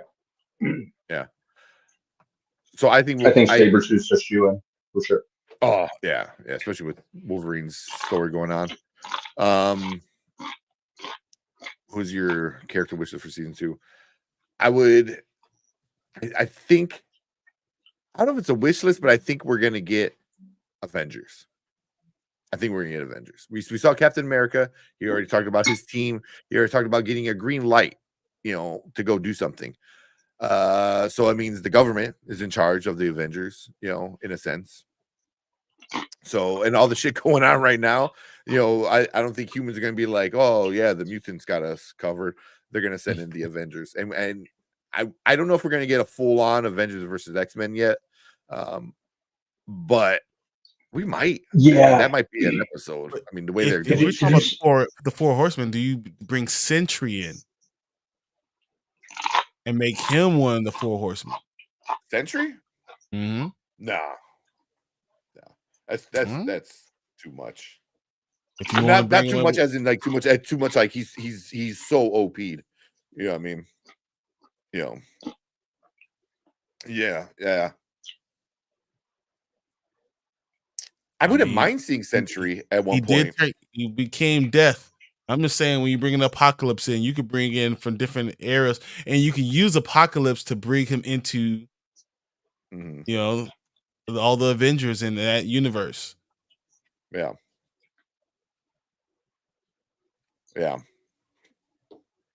I wouldn't mind seeing Sentry. I think that'd be kind of cool, but also it might be too much. Because if you bring in Avengers, I thought Onslaught was going to be too much. Yeah. Yeah, I didn't think they would ever do Onslaught just because it's so comic booky.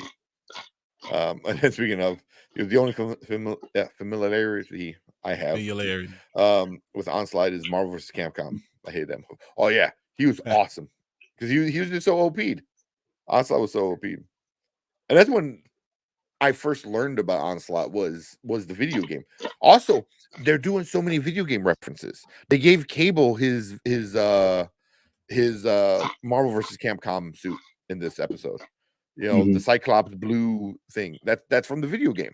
Because I don't think he ever wore that in the comics. He only wore it in the video game. I could be wrong, but I think so. So, the rogue fights, stuff like that. Yeah. You could tell DeMeo or whoever does some of the animation loves their Marvel vs. Capcom. Yeah. Yeah. Oh yeah. So somebody's a big gamer with the fighting games. Is Trask the little guy man from Infinity War? Who's Peter Dinklage in the movie? That was I believe that was Trask, right? That was. Yeah, he played Trask in Days of Future Past. Yep. Yeah. Not in Infinity War, but yeah, in Days of Future Past. Yeah. No, he was in Infinity War. He was the guy who made Stormbreaker. Oh, he did. You're right. Yeah, he was in Infinity War, but he wasn't playing Trask in Infinity War. I got what you're saying. All right. Yeah, I'm assuming Trask was in the comics. Yeah.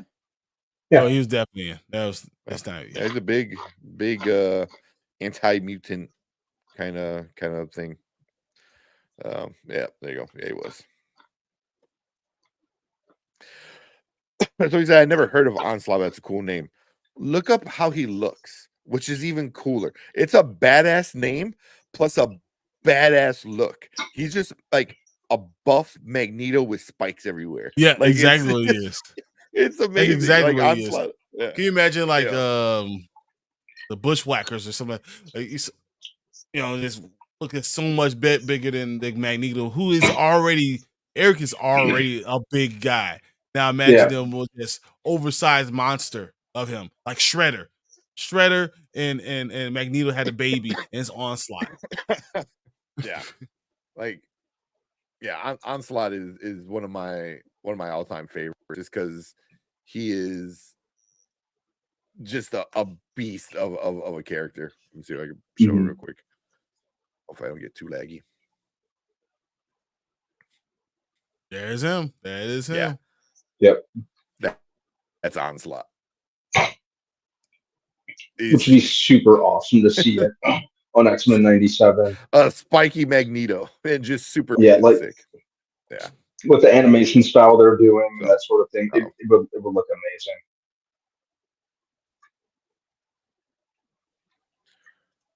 Yeah. So got a little too laggy just for showing a picture. So yeah, but that's when they start getting into like crazy comic book stuff. I saw this guy, Mr. YouTube 92. What's up? Thank you for joining. He said, do you always think we're gonna see Beast become an anti-hero too? We got a glimpse of it in episode 6. Yeah. Sure. He got pissed. He got pissed off. I'll give it that. Yeah, but this episode with him holding the reporter's hand, hoping for her to come back, So yeah. At the end of the day, I feel like Beast is a lover, not a fighter, and that you push him over the edge. And I don't think that this episode is going to push him over the edge. I think he's going to be a lover for a little bit, but I think he will end up being an anti-hero soon, because it's a very cool storyline. Yeah, and they're doing a lot with developing the characters even further beyond what they did in the original run. Which so yeah, I definitely wouldn't rule them out.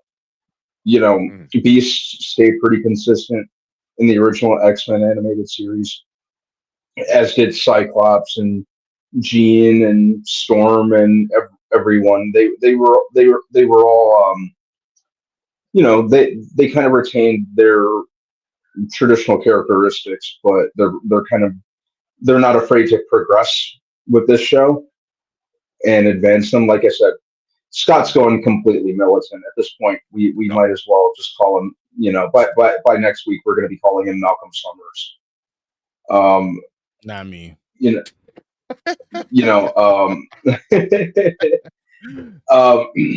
doing more with fleshing out Charles. Heck, even Jubilee. Yeah. So yeah. I wouldn't rule them out doing something with these two who stayed, kind of traditionally consistent. They're really leaving no stone unturned in that regard. So to answer your question, Mr. YouTube, yeah.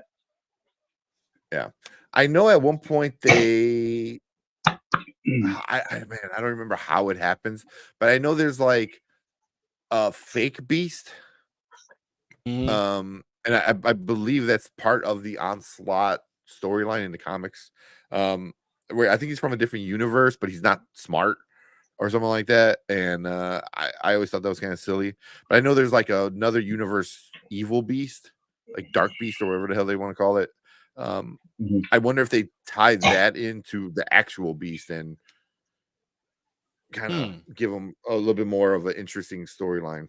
But I feel like Beast is always smart and level-headed, and seeing him kind of get angry like that was new, was different, and his angry was legit, going from quoting Mr. Rogers to quoting Martin Luther King about like riots and stuff like that, like. And then some passive aggressiveness, like that's the level of angry Beast that we get. So excuse me, madam, how dare you? Like, and then you get Dark Beast, and he's like, "I'm going to kill everybody." So yeah, Dark Beast, yeah. But I could be wrong if Dark Beast is from a different universe. Yeah, I would have to go back. I'm not a big Beast fan. Not that I hate him. It's just I just never really read too much about him. So, but yeah, Beast I think needs a little bit more of his story, a little more fleshed out. Yeah. Yeah, they've been hinting at that all season. Yeah, didn't know. So that was the final straw. Yeah, we'll see. We'll see. So I have a theory that the Ancient One can beat the Hulk. I mean, she kind of did already. Yes. In the movies, right? Yes. But also that's the movie one. That movie Hulk is because Hulk is exactly. They made him really like terrible now. But that was cool. Morph did it again. Oh my God, we didn't talk about that. That needs to be a shirt. We need to make that a Morph Smash. Yeah, like, Morph Smash. Oh, so great. I'm not even mad with how much they've just OP'd Morph on this. He's so awesome. Yeah. On this show. Yeah. Yeah. And that was my thing is like, so him saying Morph Smash, was that him just talking like the Hulk just because he's an asshole? Or was that when he turned into the Hulk, he also like gained like his like speech patterns? You know, it was like, how much was that him or how much was that him transforming? I think it was him. I think it was just Morph. Morph just being that ass. Like being a smart ass. Yeah. Yeah. Mm-hmm. Psylocke is overdue. Yeah. Mm-hmm. We got that little hint of her when Morph turned into her. Yeah. Sorry if I'm skipping around a little bit. Kenny, what's up? Kenny, thank you for becoming a member. I think you were one before, so welcome back. Oh, he said I finally got a job last week. Oh, what? Nice. I see. You finally got a job. Congrats, man. Congrats. There you go. Congrats. Yeah. It's great. That's yes. There you go, man. Congrats, man. Always room for Bison. Exactly. So, but yeah, I appreciate you becoming a member, man. Thank you so much. It means a lot. It means a lot. It does. That's Super Shredder 9000. Yeah, he does look like Super Shredder. All right. You guys got anything else let out? Because I'm gonna have to edit the shit out of this. No, I love it. So, but I think that's about it on my end. Yeah, cool. I'll finish this up and then we'll move on to some other X-Men news. Morph continues to have some of the best moments. Oh, yeah, some of the best ones. Yeah.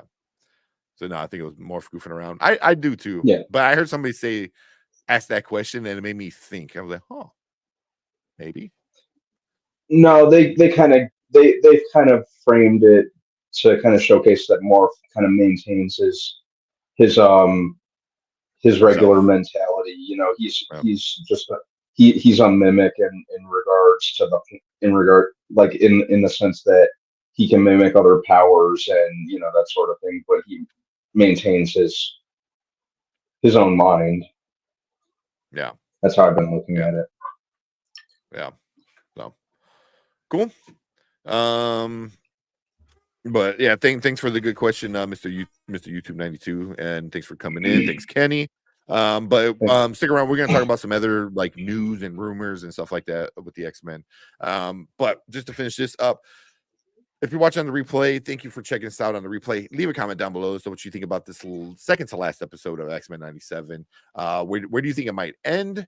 Any predictions for the next season? But leave your comments, and we love to chit chat with you guys in the comments. Appreciate you guys. Hit that like button, hit that subscribe button. Come and join us every Monday and Thursday, talking movies, TV, rumors, news, all that fun stuff. But we appreciate everyone checking us out, especially you guys in the live chat.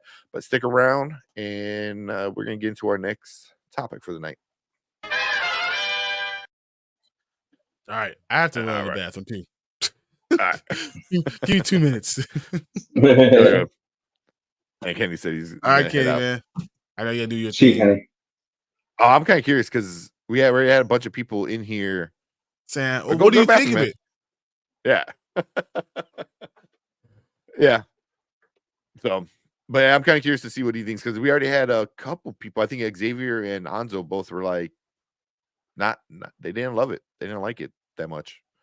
So, definitely go check out Kenny Sparks. Dude, he does amazing reviews, well edited, well thought out, well planned. Like Kenny does great reviews. So go check out Kenny Sparks.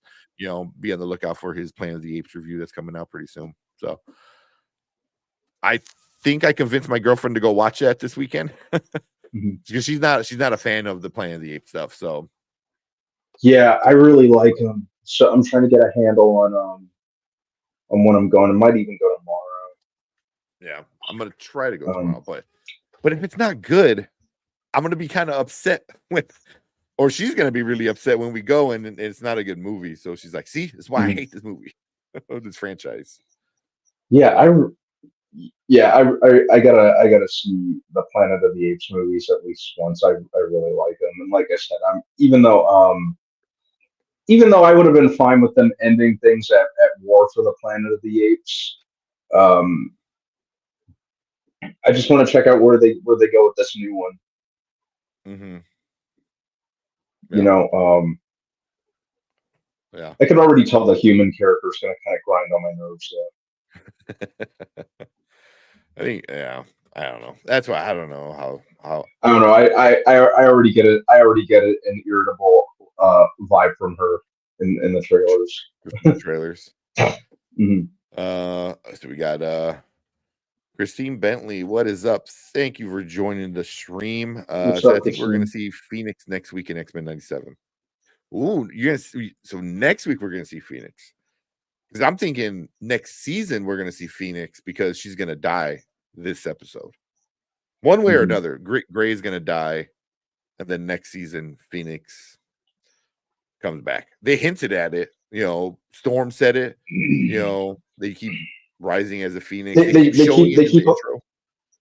alluding to it. So yeah. I can see that happening. Yeah, you know, I for sure Phoenix is coming back. 100%. But next episode will be interesting because that will be a lot. But I could see them doing that because then it's kind of an easy out of everything and setting the stage for next season 2. Yeah, I can see that.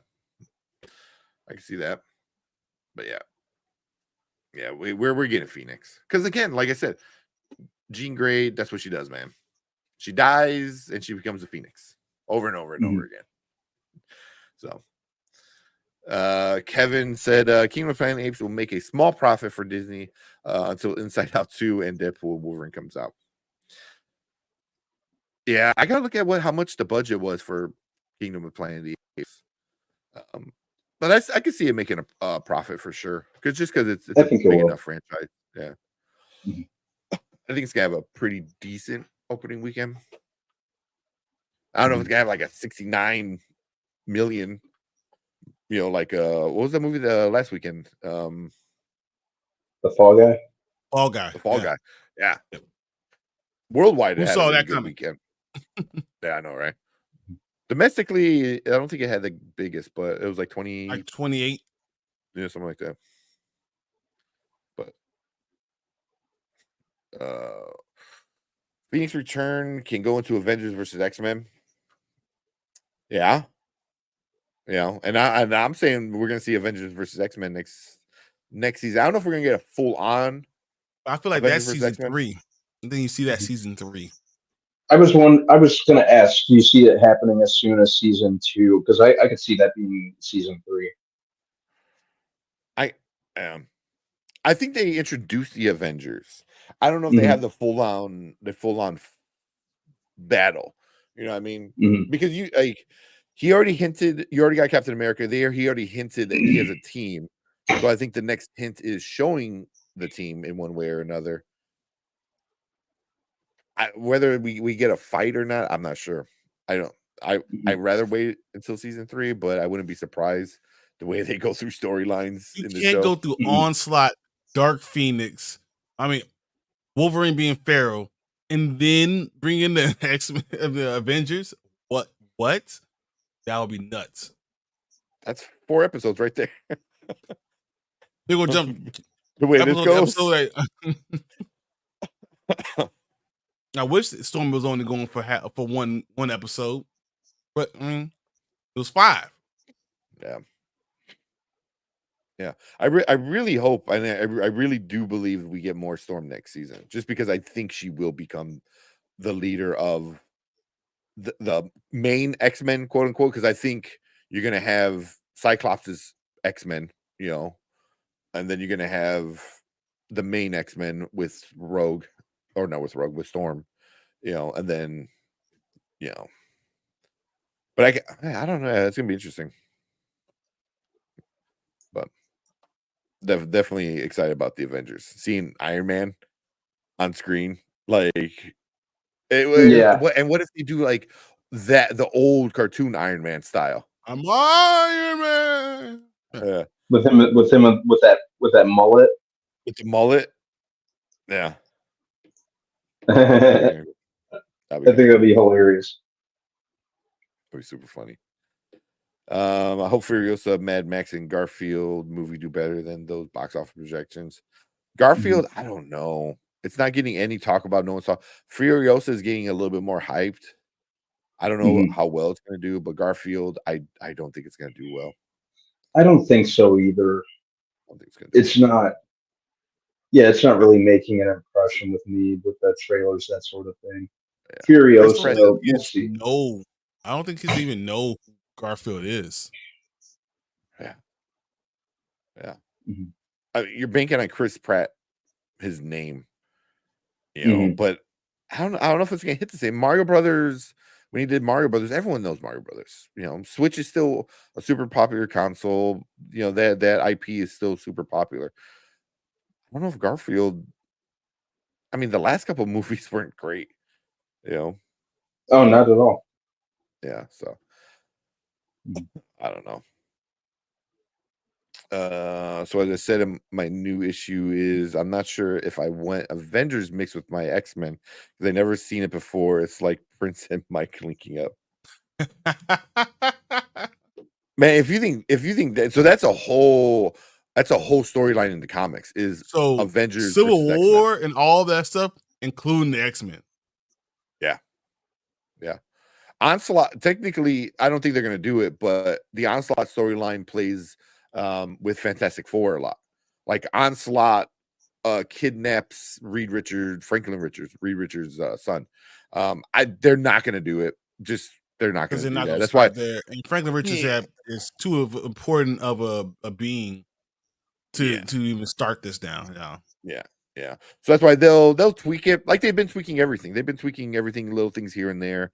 Like the whole what's going on with Rogue right now. Like in the comic book, it's Colossus that does that take. His sister dies, his parents dies. He's angry at Xavier for keeping him away, for doing X-Men shit and not taking care of his family. And then he goes and joins Magneto. Here they flipped it with a different character, and it makes sense. It makes more sense why Rogue did what she did than what Colossus did what he did in the comics, because he did it, and I'm like, yeah, but it's also every fucking job, man. What I mean? Like every job. It's not just being an X-Man. You don't get to like be there with your family, and What happens to Rogue at the end of this at the end of the season? I think she has the nanos in her body. I think they're gonna do something crazy like that. Really? I think she touched what's his name, sucked in his memories, and she was like in a coma because her body was fighting off the nanobites. Yeah, the illness. Yeah, that's what I think. I don't know. I could be. That's completely throwing it out there. I'm not even saying I'm sticking to it, but I think that would be kind of interesting. Oh man, because can she be the cure to that illness? Or, kind of like Wolverine was the cure to like her blood. The other thing. Yeah, like her power. Her power is what dampens the machines. I don't know. That's why they can do crazy shit. Shit. But going back to what he's saying, so if Avengers and X-Men mixing, which I know you said you're not sure how you feel about it, you won it, man. Trust me, you won it. Yeah. You won it because it is amazing stories, man. Super amazing stories. What if I told you that stuff. You never even get that live action? That you never get X-Men and Avengers in live action? I think we do. anytime soon. When one comes up, the other, like as one goes down, the other one comes up. Like it goes, we never end up getting, because we get Fantastic Four, we have X-Men, and the Avengers kind of go to the side. And then we have characters from the Avengers, but we never get the Avengers with your X-Men. I think after these couple of Avengers movies, we won't get Avengers for a while, because I think we're going to focus on X-Men and Fantastic Four. But I think eventually we'll get them back and Spider-Man mixed it together. I think Spider-Man would be that'll be the focus. Yeah. But yeah, definitely. At least in the cartoons, you want them to mix together and play together, because you get some cool stuff, man. You get some cool stuff. You think, yeah. I mean, there's a dude named Iron Man, right? How can you fight against a guy that literally controls metal? It's like, but he finds a way. He finds a way to do it, because because Tony Stark is that smart. Yeah. So, yeah. Bad Boys Ride or Die, gonna be a hit film. Yep. Quiet Place Day 1 overshadowed Kevin Costner's American Saga. 100%. People are excited about the Quiet Place. No one knows about the American Saga. Even though I'm sick to death of seeing the trailer every time I go to the theater. It's a lot. I didn't know Ray Don Chung discovered Chris Pratt. No. Have you ever seen Chris Pratt in the Pringle commercial? I've never. I just feel like everyone was there. Yeah. Chris Pratt was on some. It wasn't a soap opera, it was something else, but he was on like a show for a while. He played like a surfer dude. So. I think he was on Gilmore Girls. Was it? That might be it.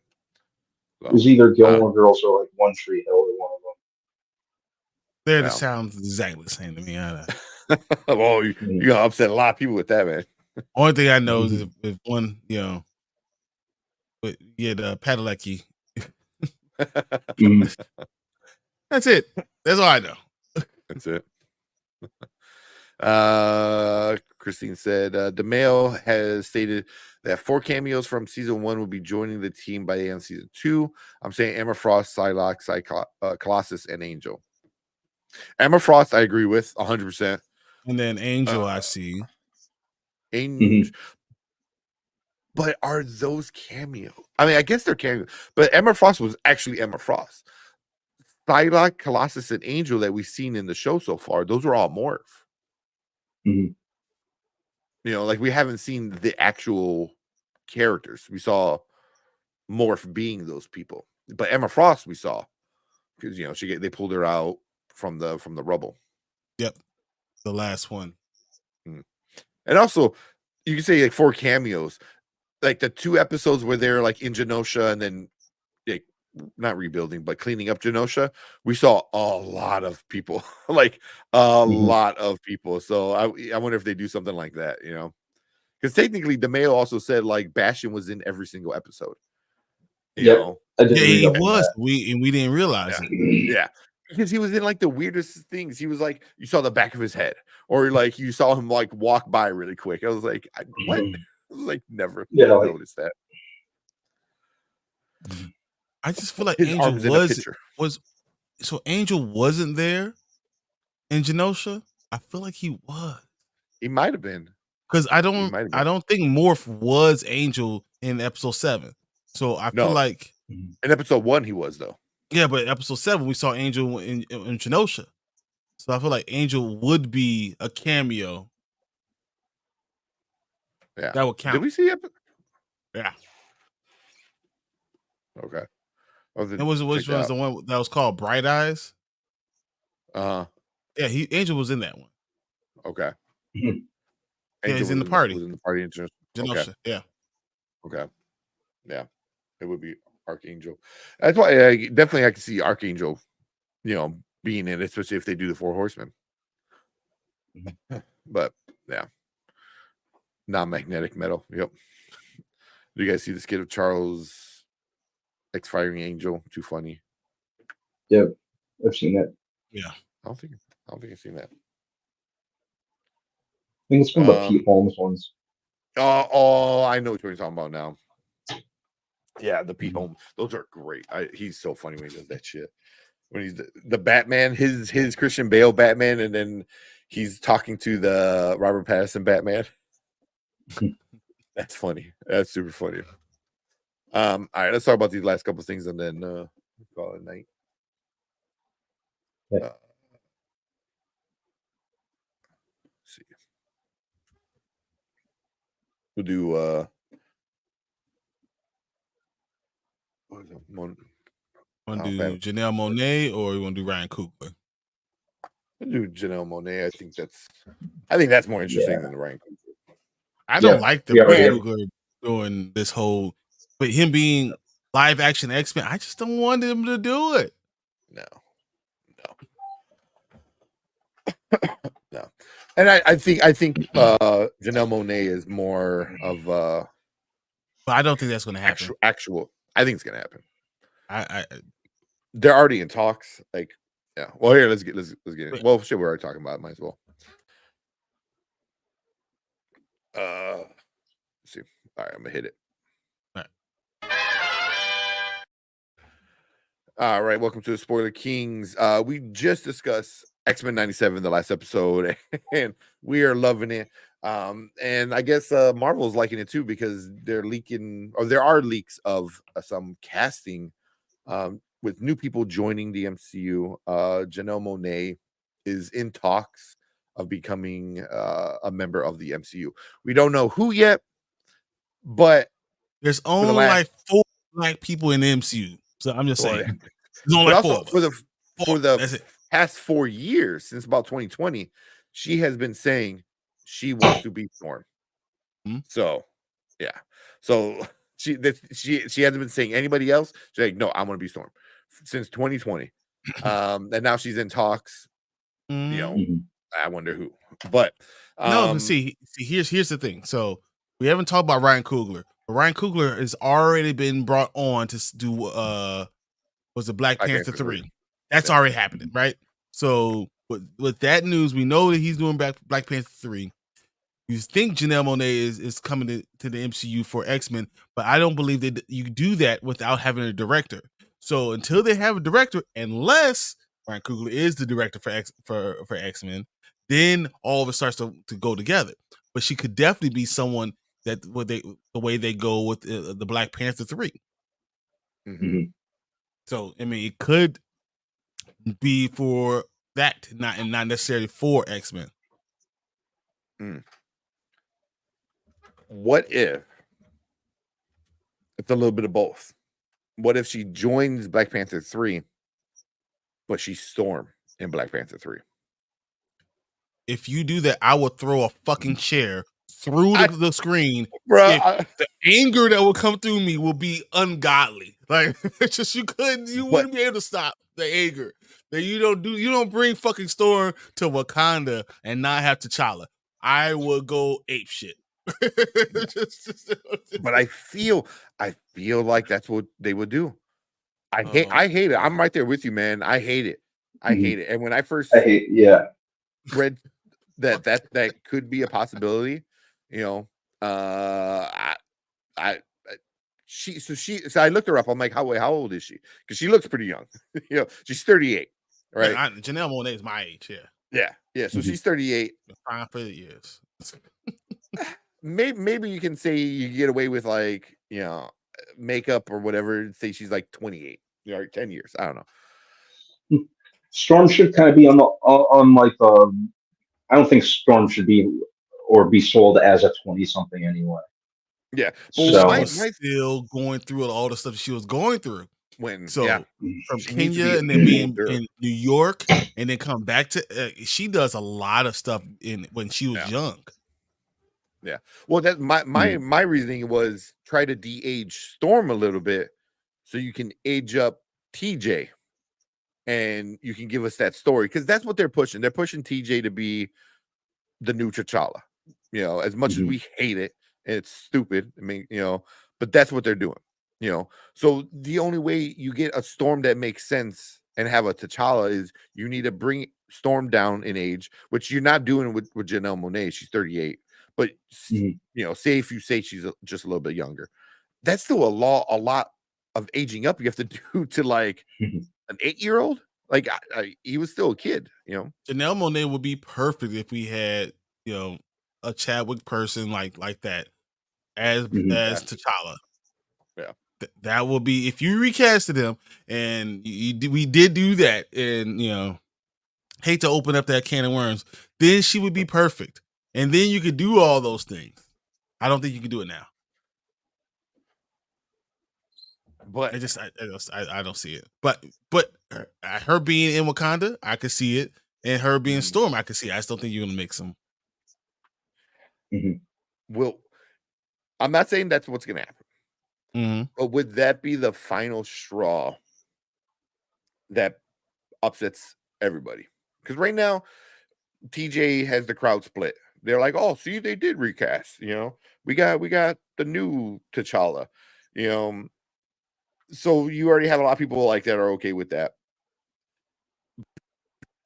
Bring Storm in and have one of the best relationships in Marvel be 8-year-old and a 38-year-old. You know who also is around 38 years old? Just throwing this out there. Aldous Hodge.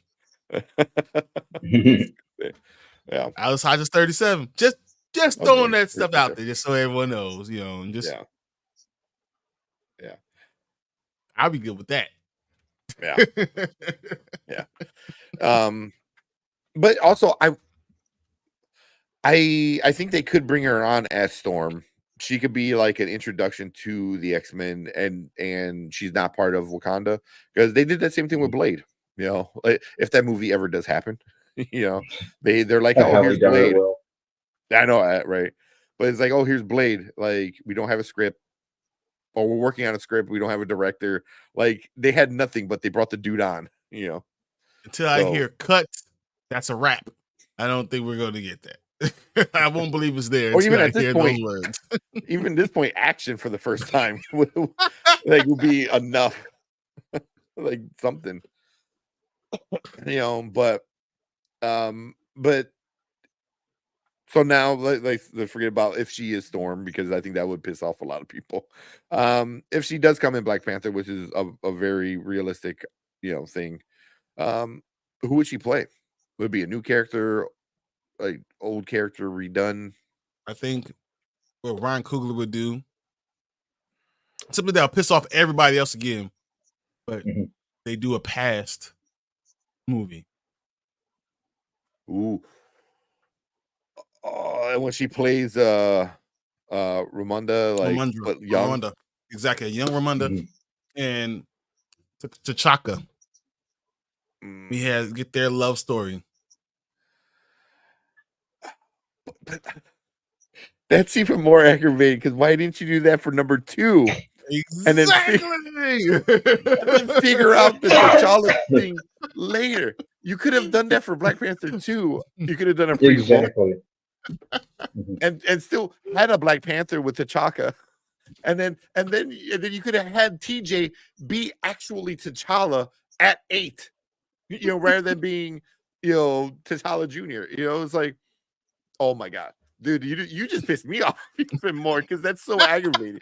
If they go that route, it's like, why didn't you do this? You could have gave us like more years to figure out what to do with you know, that T'Challa and tell you, man, what you think of when you think of it, I've now realized just think of the thing that will piss you off the most, and that's probably what's going to happen. Man. On live TV, like you'll see me on YouTube, my head will literally explode. You're just gonna see like we're gonna find out it's happening. Just throwing the biggest fit. Oh man, no, I would be destroying things, not my stuff. Yeah. Shows mental violence. Seriously. Dude, I'm telling you, it'll be a headline, and I'll be like literally throwing chairs and every. Oh my gosh. So I chose violence today. Like, no, Marvel did. You did. I just accepted it. You want me to be angry? Yeah, man. Although, with that being said, I think that could be a cool movie. It's just you're not doing it in the correct order. It should have been done with the passing of Chadwick, this and that. All that aside, I think that could be a cool movie. But again, at this point, what's the point? What's the point of telling a prequel when you already fucked up the future so bad? Because what they do is you have a prequel, right? Oh man, they have the prequel. They go over Ramonda and have all that stuff. Storm. Oh my god! Now you Don't really ever say that again. Don't ever bring that blasphemy around here again. But they do the prequel. They show T'Challa again, right? And then they just erase the whole TJ character and let a new person be now T'Challa because the last person being T'Challa was a child, and now you age him up. Wait, what? So they show a little T'Challa during this movie, like during the prequel. During the prequel. And now the last person to play T'Challa was that little kid, and then you age up that T'Challa to give you the T'Challa in the MCU again. He looks different because the little kid would look different. But it's still TJ, right? No, I'm saying it would be TJ. I'm saying that you can literally scrap that part and just have a new character be T'Challa again. But would that undo Black Panther 1? All you gotta do is make it a variant. Yeah. All you gotta do is make it a variant. That's interesting. Yeah, they really need to take more advantage of that moving forward. Might as well do it now. This is your last chance to do it. That is interesting. Because at this point, I think that's the only way we get, age appropriate T'Challa in the MCU. But because if you look at the Fantastic Four, we got those couple posters and it doesn't look they're on our Earth. In a different universe. So if you're gonna be bringing the Fantastic Four, from a different universe. Where did you get Black Panther from? What was the first time you saw Black Panther? Fantastic Four. Just saying. Just saying. That I don't hate it. I don't hate it. And I think at this point, we are where we are. And I think that's the only way you can kind of unscrew that situation up a little bit. You have to bring in a variant and at least try to tell the right story. You destroy their universe. And you let him be the T'Challa going forward. And that's the one that Soren falls in love with. Yeah. Because you can even keep the same story beats. Like, everything was the same. Except he didn't die. Like, legit. You were like, he did all the Winter Soldier shit. He got dusted. He came back in. And then you can cut into... And you could actually say that he did what you wanted him to do, and him leading. He then led the Avengers, or just go exactly that he was in Wakanda, and the Fantastic Four found him there, and he, introduced himself because he was just king. He introduced himself as the Black Panther, and we've known him since then. And just go exactly off of the Fantastic Four that when he came out of. Yeah. Bring Lakeith Stanfield, the Ultimate Universe. He's not bad. And I think Mama Bear was saying the same thing. I think you have to have someone. I don't know. I think he's gonna be Silver Surfer though. I think he's too American. Even though Aldous Hodge is American too, right? He's totally American too. But he's too American. Chadwick, exactly. But you can play a different character. Like Aldous Hodge, I've heard him be. Only thing I've seen Lakeith as is African American. That's it. Great. He did great. He's a great actor. I just think Aldous Hodge can be a British guy or be from Africa and have an accent and have those things. And I think it will work really well. Yeah. But I like that. Bring in how his Wakanda was destroyed. He comes to our Wakanda. Yeah. I mean, there's stuff you could do that. Yeah, there's stuff you could do that. There, Kevin said, Disney probably at time of Chadwick passing want to honor him instead of putting another actor in the same role. People will never give him a chance, no matter how good his performance was. But that's why you bring him. You do a prequel, bring this little kid as that, and then you bring a variant of that thing. We show the whole thing with the little kid, and bring that variant in with the Fantastic Four into this MCU. Yeah, I can see that. And you have like, just say by that time you've had 10 years, since the first Wakanda. Yeah. Yeah. But then you waste Janelle Monáe in a one movie. Do that. But maybe she doesn't want to be in multiple movies. Janelle Monáe is a wonderful actress, and maybe she's not going to sign on for 10 movies.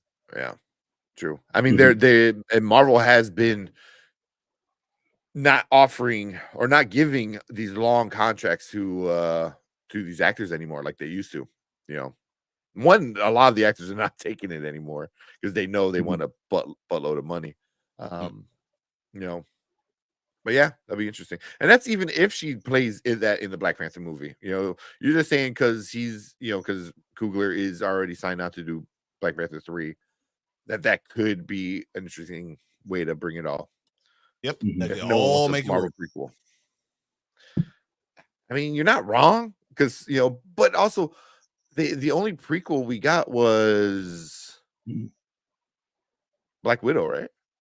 Winter. So I mean, the first Captain America, right? Or the first Captain. Yeah. Yeah, I guess technically. That was our intro. No. I was going to say what I was. Yeah, you're right. Yeah. I mean, it is the introduction to that character, but he was already around in the world. Yeah, he was already where we're going back in time to tell his story. Yeah, I mean, I would kind of do the same thing. We're going back in time to tell the story. Yeah, that way. I mean, yeah. Yeah, but I think you have to do Fantastic Four first, I think, and explain how they get into a different dimension or different universe. Then you could do that with it. Or Fantastic Four goes into that universe and they're like, hey, we need you. Come on. And then you could just have Black Panther 3 with T'Challa there already without doing the prequel at all. Because Fantastic Four brings in their own T'Challa in there. Yeah. Yeah. I could hope, guys. I could hope. I know. We just say we went way off on the. We started off with Janelle Monáe, and then and then it goes into recast. But yeah, prequel is a waste of a film. We want continuations, unless we have to fix the mistake. Well, unless it's a fix a mistake, but unless the prequel is a continuation, kind of like the first Captain America film was. Technically, it was a flashback, and I get a flashback is kind of a prequel, but it was a continuation of the story because we were getting the introduction of a new character. So if it's a prequel in a sense of it's fixing or reintroducing a character, I think that'll be all right. The Black Widow thing was a waste of time because in the grand scheme, she was already dead. It didn't do anything. Yeah, it didn't do anything to her character. It didn't make her more badass. I mean, you brought in her sister. You got Elena from that. Yeah. And Red Guardian. So I don't know. But yeah, cool. Like I said, it started off with we were talking about Monáe, and then it kind of got onto another.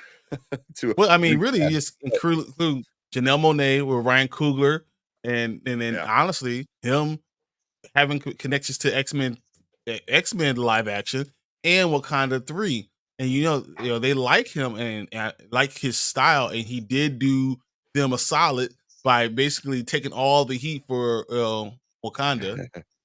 So I could see that happening. Yeah. So I don't know. With her, we'll see what happens with her and how she comes in. I think she does come in. It seems like she's been wanting to join this franchise for a while, for the last couple of years. So I do believe we see her, but we want to hear from you guys. Leave a comment down below. Let us know what you guys think about Janelle Monáe possibly joining the MCU. Who do you want to see her as? Where do you want to see her at? What movie, what character, stuff like that. But leave a comment, let us know. But whoever they get, let's just hope they can hold an accent longer than Halle Berry. At all. I don't know if you guys saw what Brandon just said.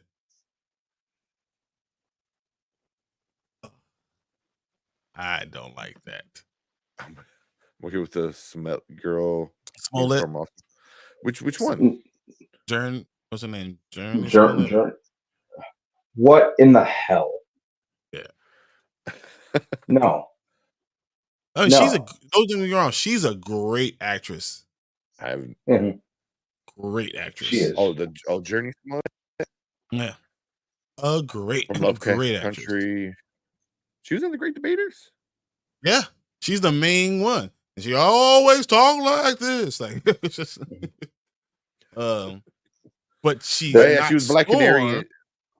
She's not Storm, who was Kenyan in Africa. That's where I'm going. That's not where I'm going. She was in the Harley Quinn movie too.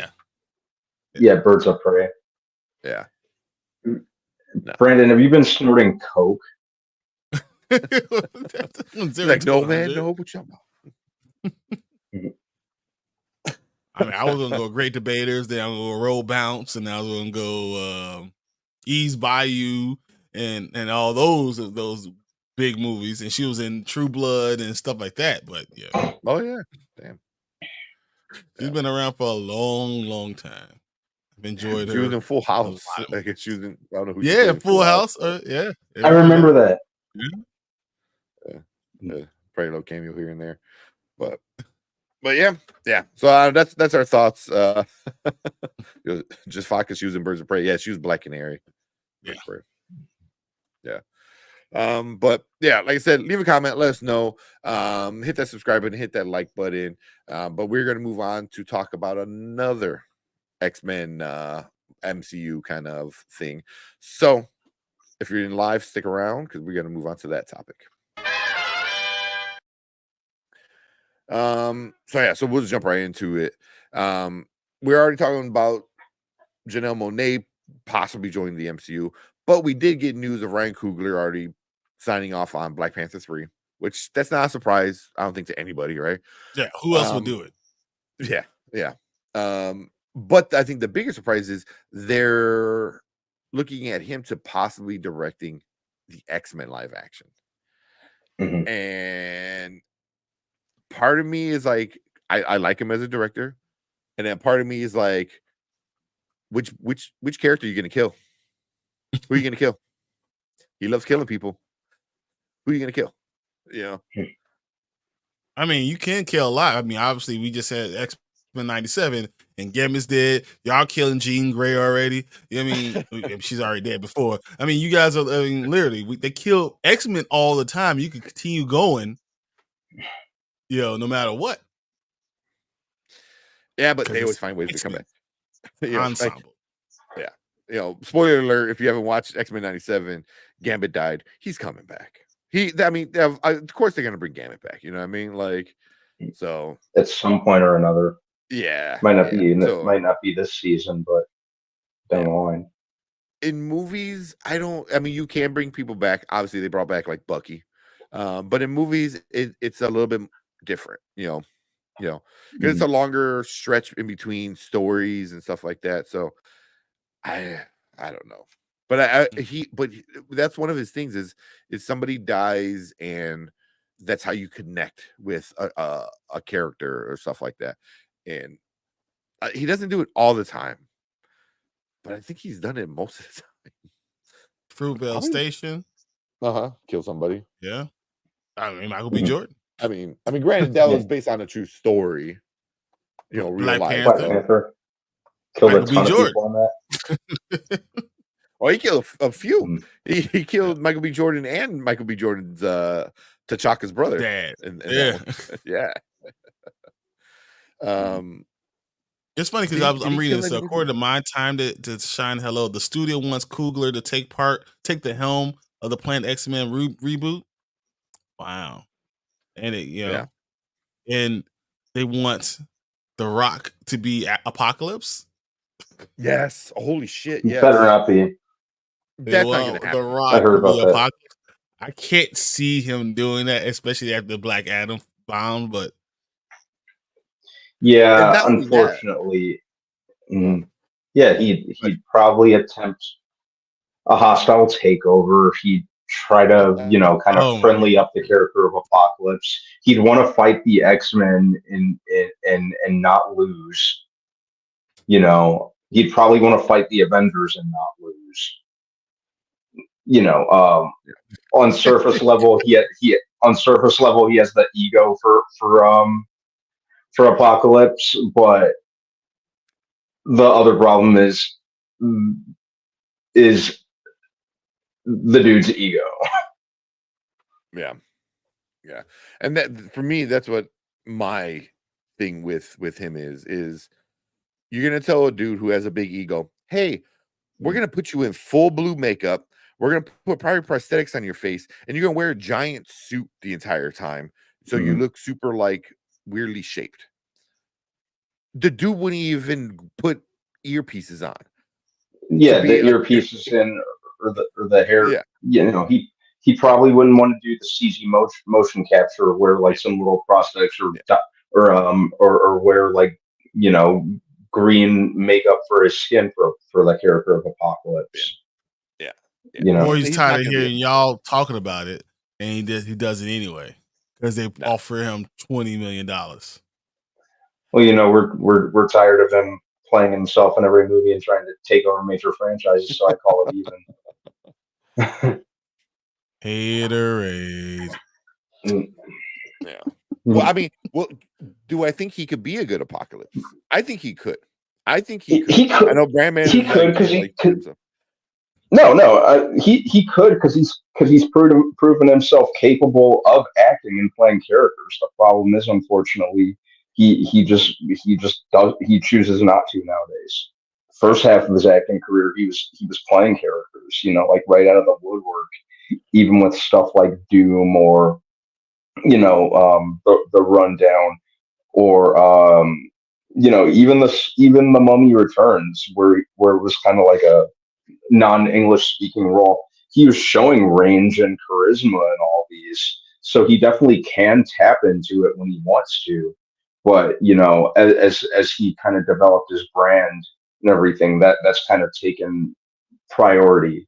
And unfortunately, doing that, with Black Adam, it seemed like he didn't really want to play Black Adam the way he could have, and the way that we know he could have, for the sake of protecting his brand, or just it was more image based more than anything, and it was just another box to tick for him, just playing a comic book character.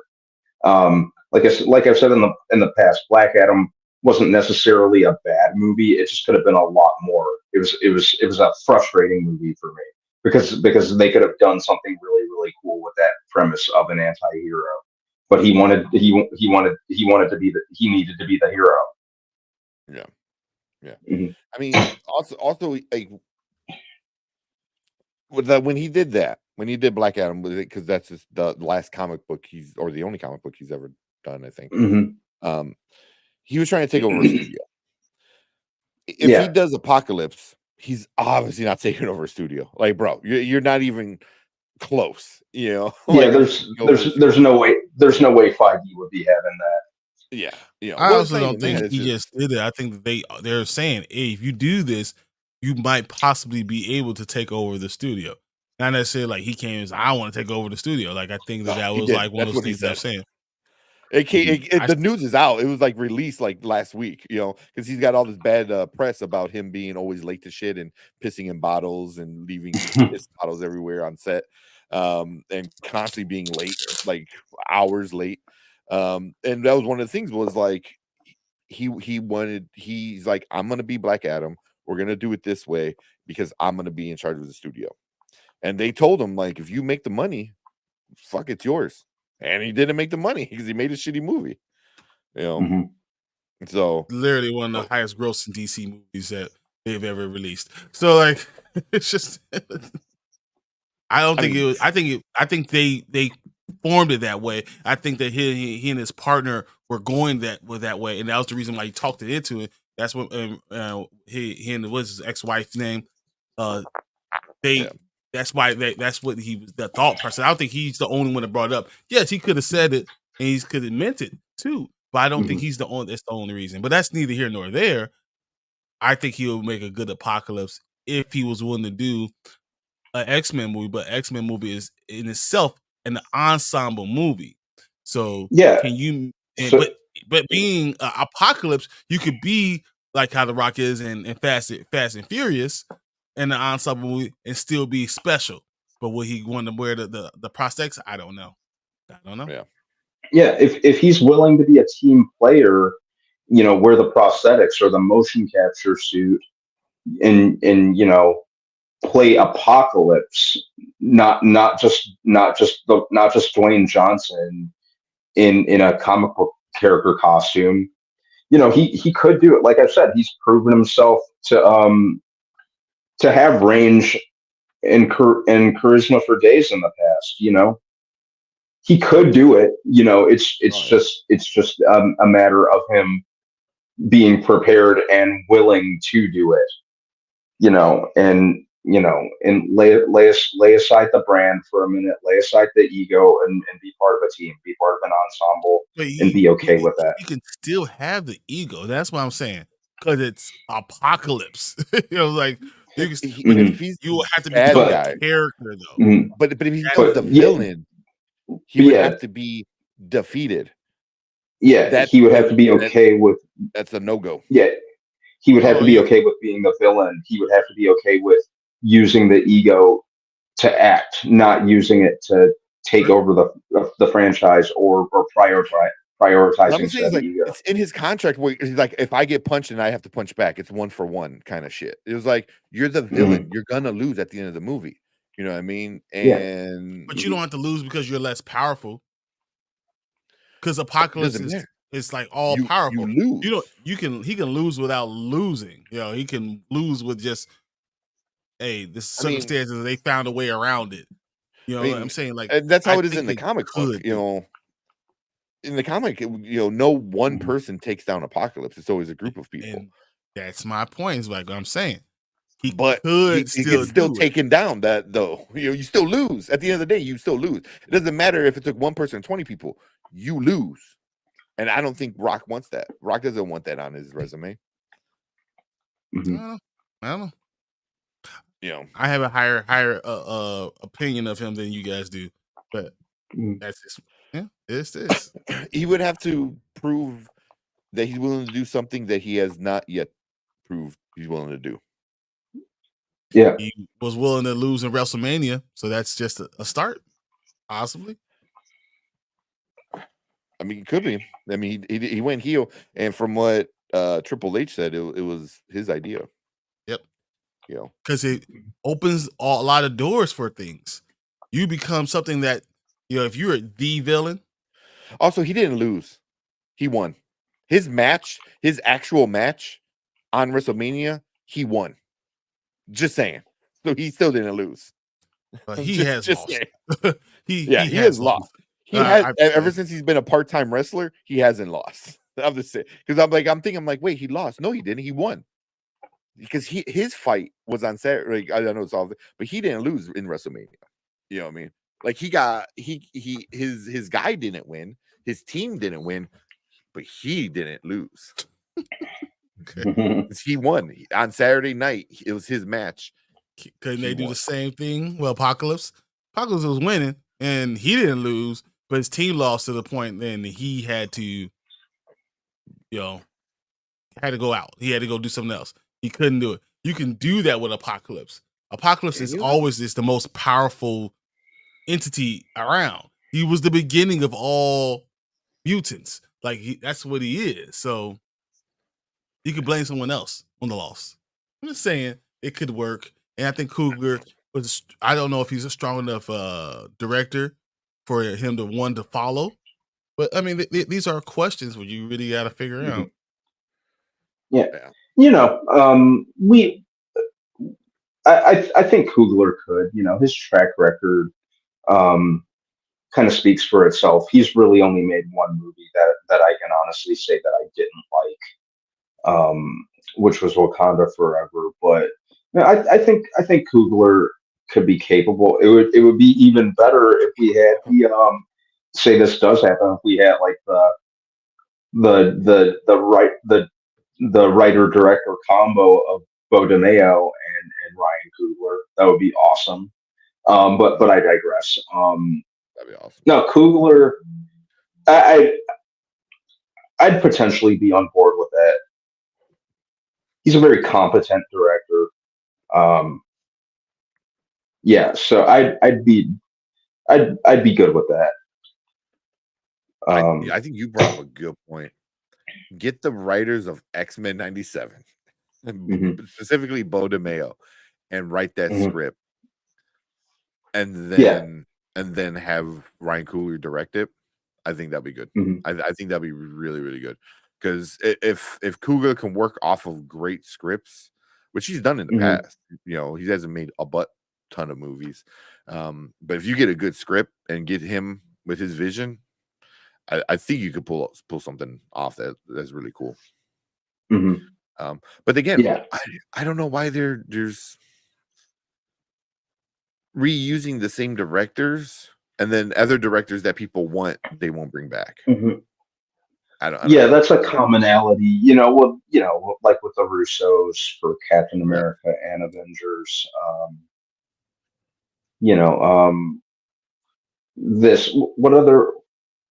What other instances in the MCU have there been of that? Is that it? Most of the Russos. Yeah, that's it. It's just the Russos, right? The Russos. Yeah, everyone else. I'd be more interested. I'd be more interested in the prospect and open to the prospect of Coogler directing an X-Men movie. As far as I'm concerned, really at this point, they can have Black Panther 3, but yeah, I get that. Kind of using a variation of directors rather than just constantly recycling them, but at the same time, I'd be open to it. I think if you did a good job, give him an opportunity. Yeah. And he did, he did good with the first Black Panther. Like I said, we won't even get into Wakanda Forever, but I'll just leave it at this with that movie wasn't enough for me to write him off.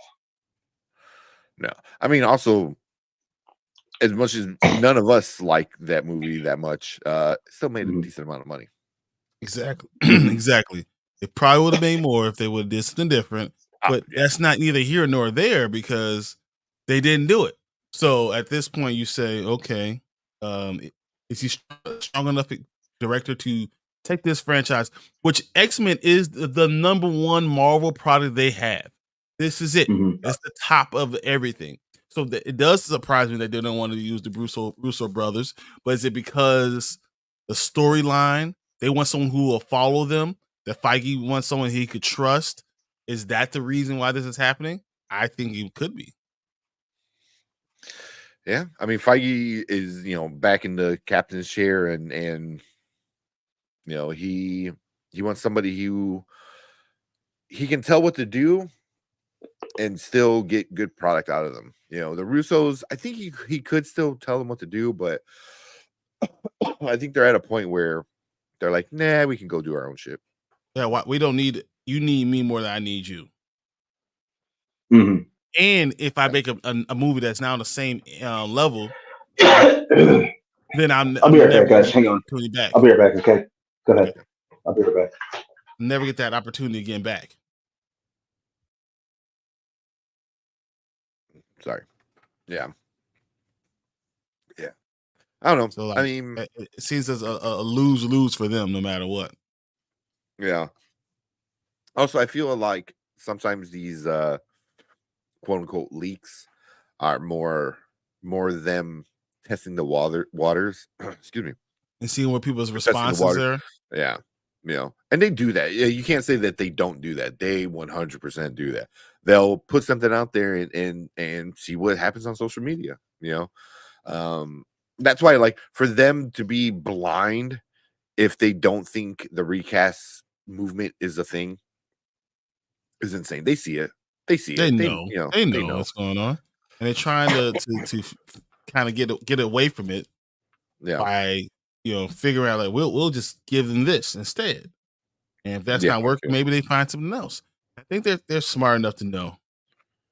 Yeah, it's not going to go away. Yeah. So, excuse me, man. Wait for Brandman to come back, and then we'll officially end it. What you guys saying? And if Tom died in Collateral, then The Rock can lose too. Best Rock movie ever since Faster. That's his best film. What's my favorite Rock movie? Was Faster. He was good at Faster. I liked Faster. Yeah, like the first handful of movies he was doing in his career, he was, showcasing himself as, it's not like he was, say, like a De Niro or a Pacino, but he was being versatile in his roles. I like Faster. I don't even actively dislike The Rock as an actor. It's just that he's just kind of comfortable in just playing himself when he's showcased himself of being able to do a lot more than that. And it just seems like we've touched on that multiple times. I'll move past that. But bottom line is I'd be fine with him as Apocalypse if he's willing to just be an actor, and I'll leave it at that. Oh, we'll see. Mm-hmm. Yeah, you're right. Brandon. It was George Tillman who directed Faster, if I'm not mistaken. I think.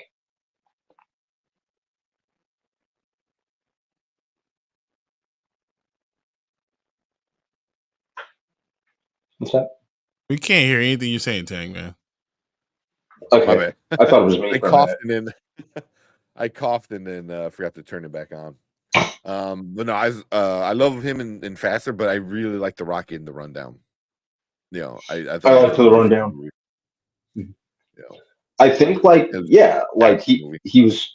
Yeah, I liked him in The Rundown. I liked him in Faster.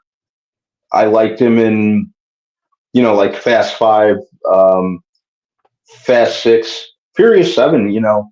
Like I saw him as playing the character of Hobbs.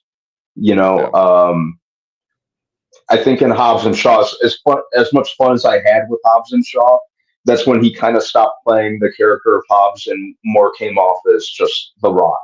Yeah. Even though I have fun watching Hobbs and Shaw, I'll watch it whenever it's on. I enjoyed that movie. I thought it was fun. I think that Jason Statham's playing Jason Statham. So. Oh yeah, 100%. Mm-hmm. So. Well, yeah, and he always plays himself. Yes, I'm not going to care. Yeah, I'm going to care about that. Well, the difference between the two of them, unfortunately, is Jason Statham's never really been in a position where he's playing a character who's very cemented as being a certain that like kind of requires, these characteristics or being this kind of person. And unfortunately, that's where The Rock went wrong in the case of Black Adam. He couldn't be bothered to showcase the acting abilities that he has shown to be in the past that he could have used for Black Adam. And, he was more interested in just playing a character because he was powerful. So, while Jason Statham does, I'm not gonna sit here and say it wasn't bad. I just don't. Black Adam wasn't bad. It just could have been a lot more than what it was. I'll say it's bad. You know? I don't. It had good parts, but it's not good. I watched it twice, I never even bought it. I don't even own it.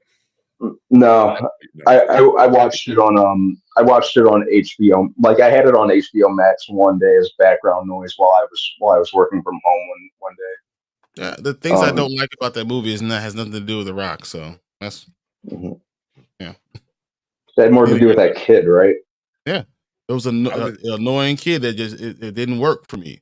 So I hated that kid so much.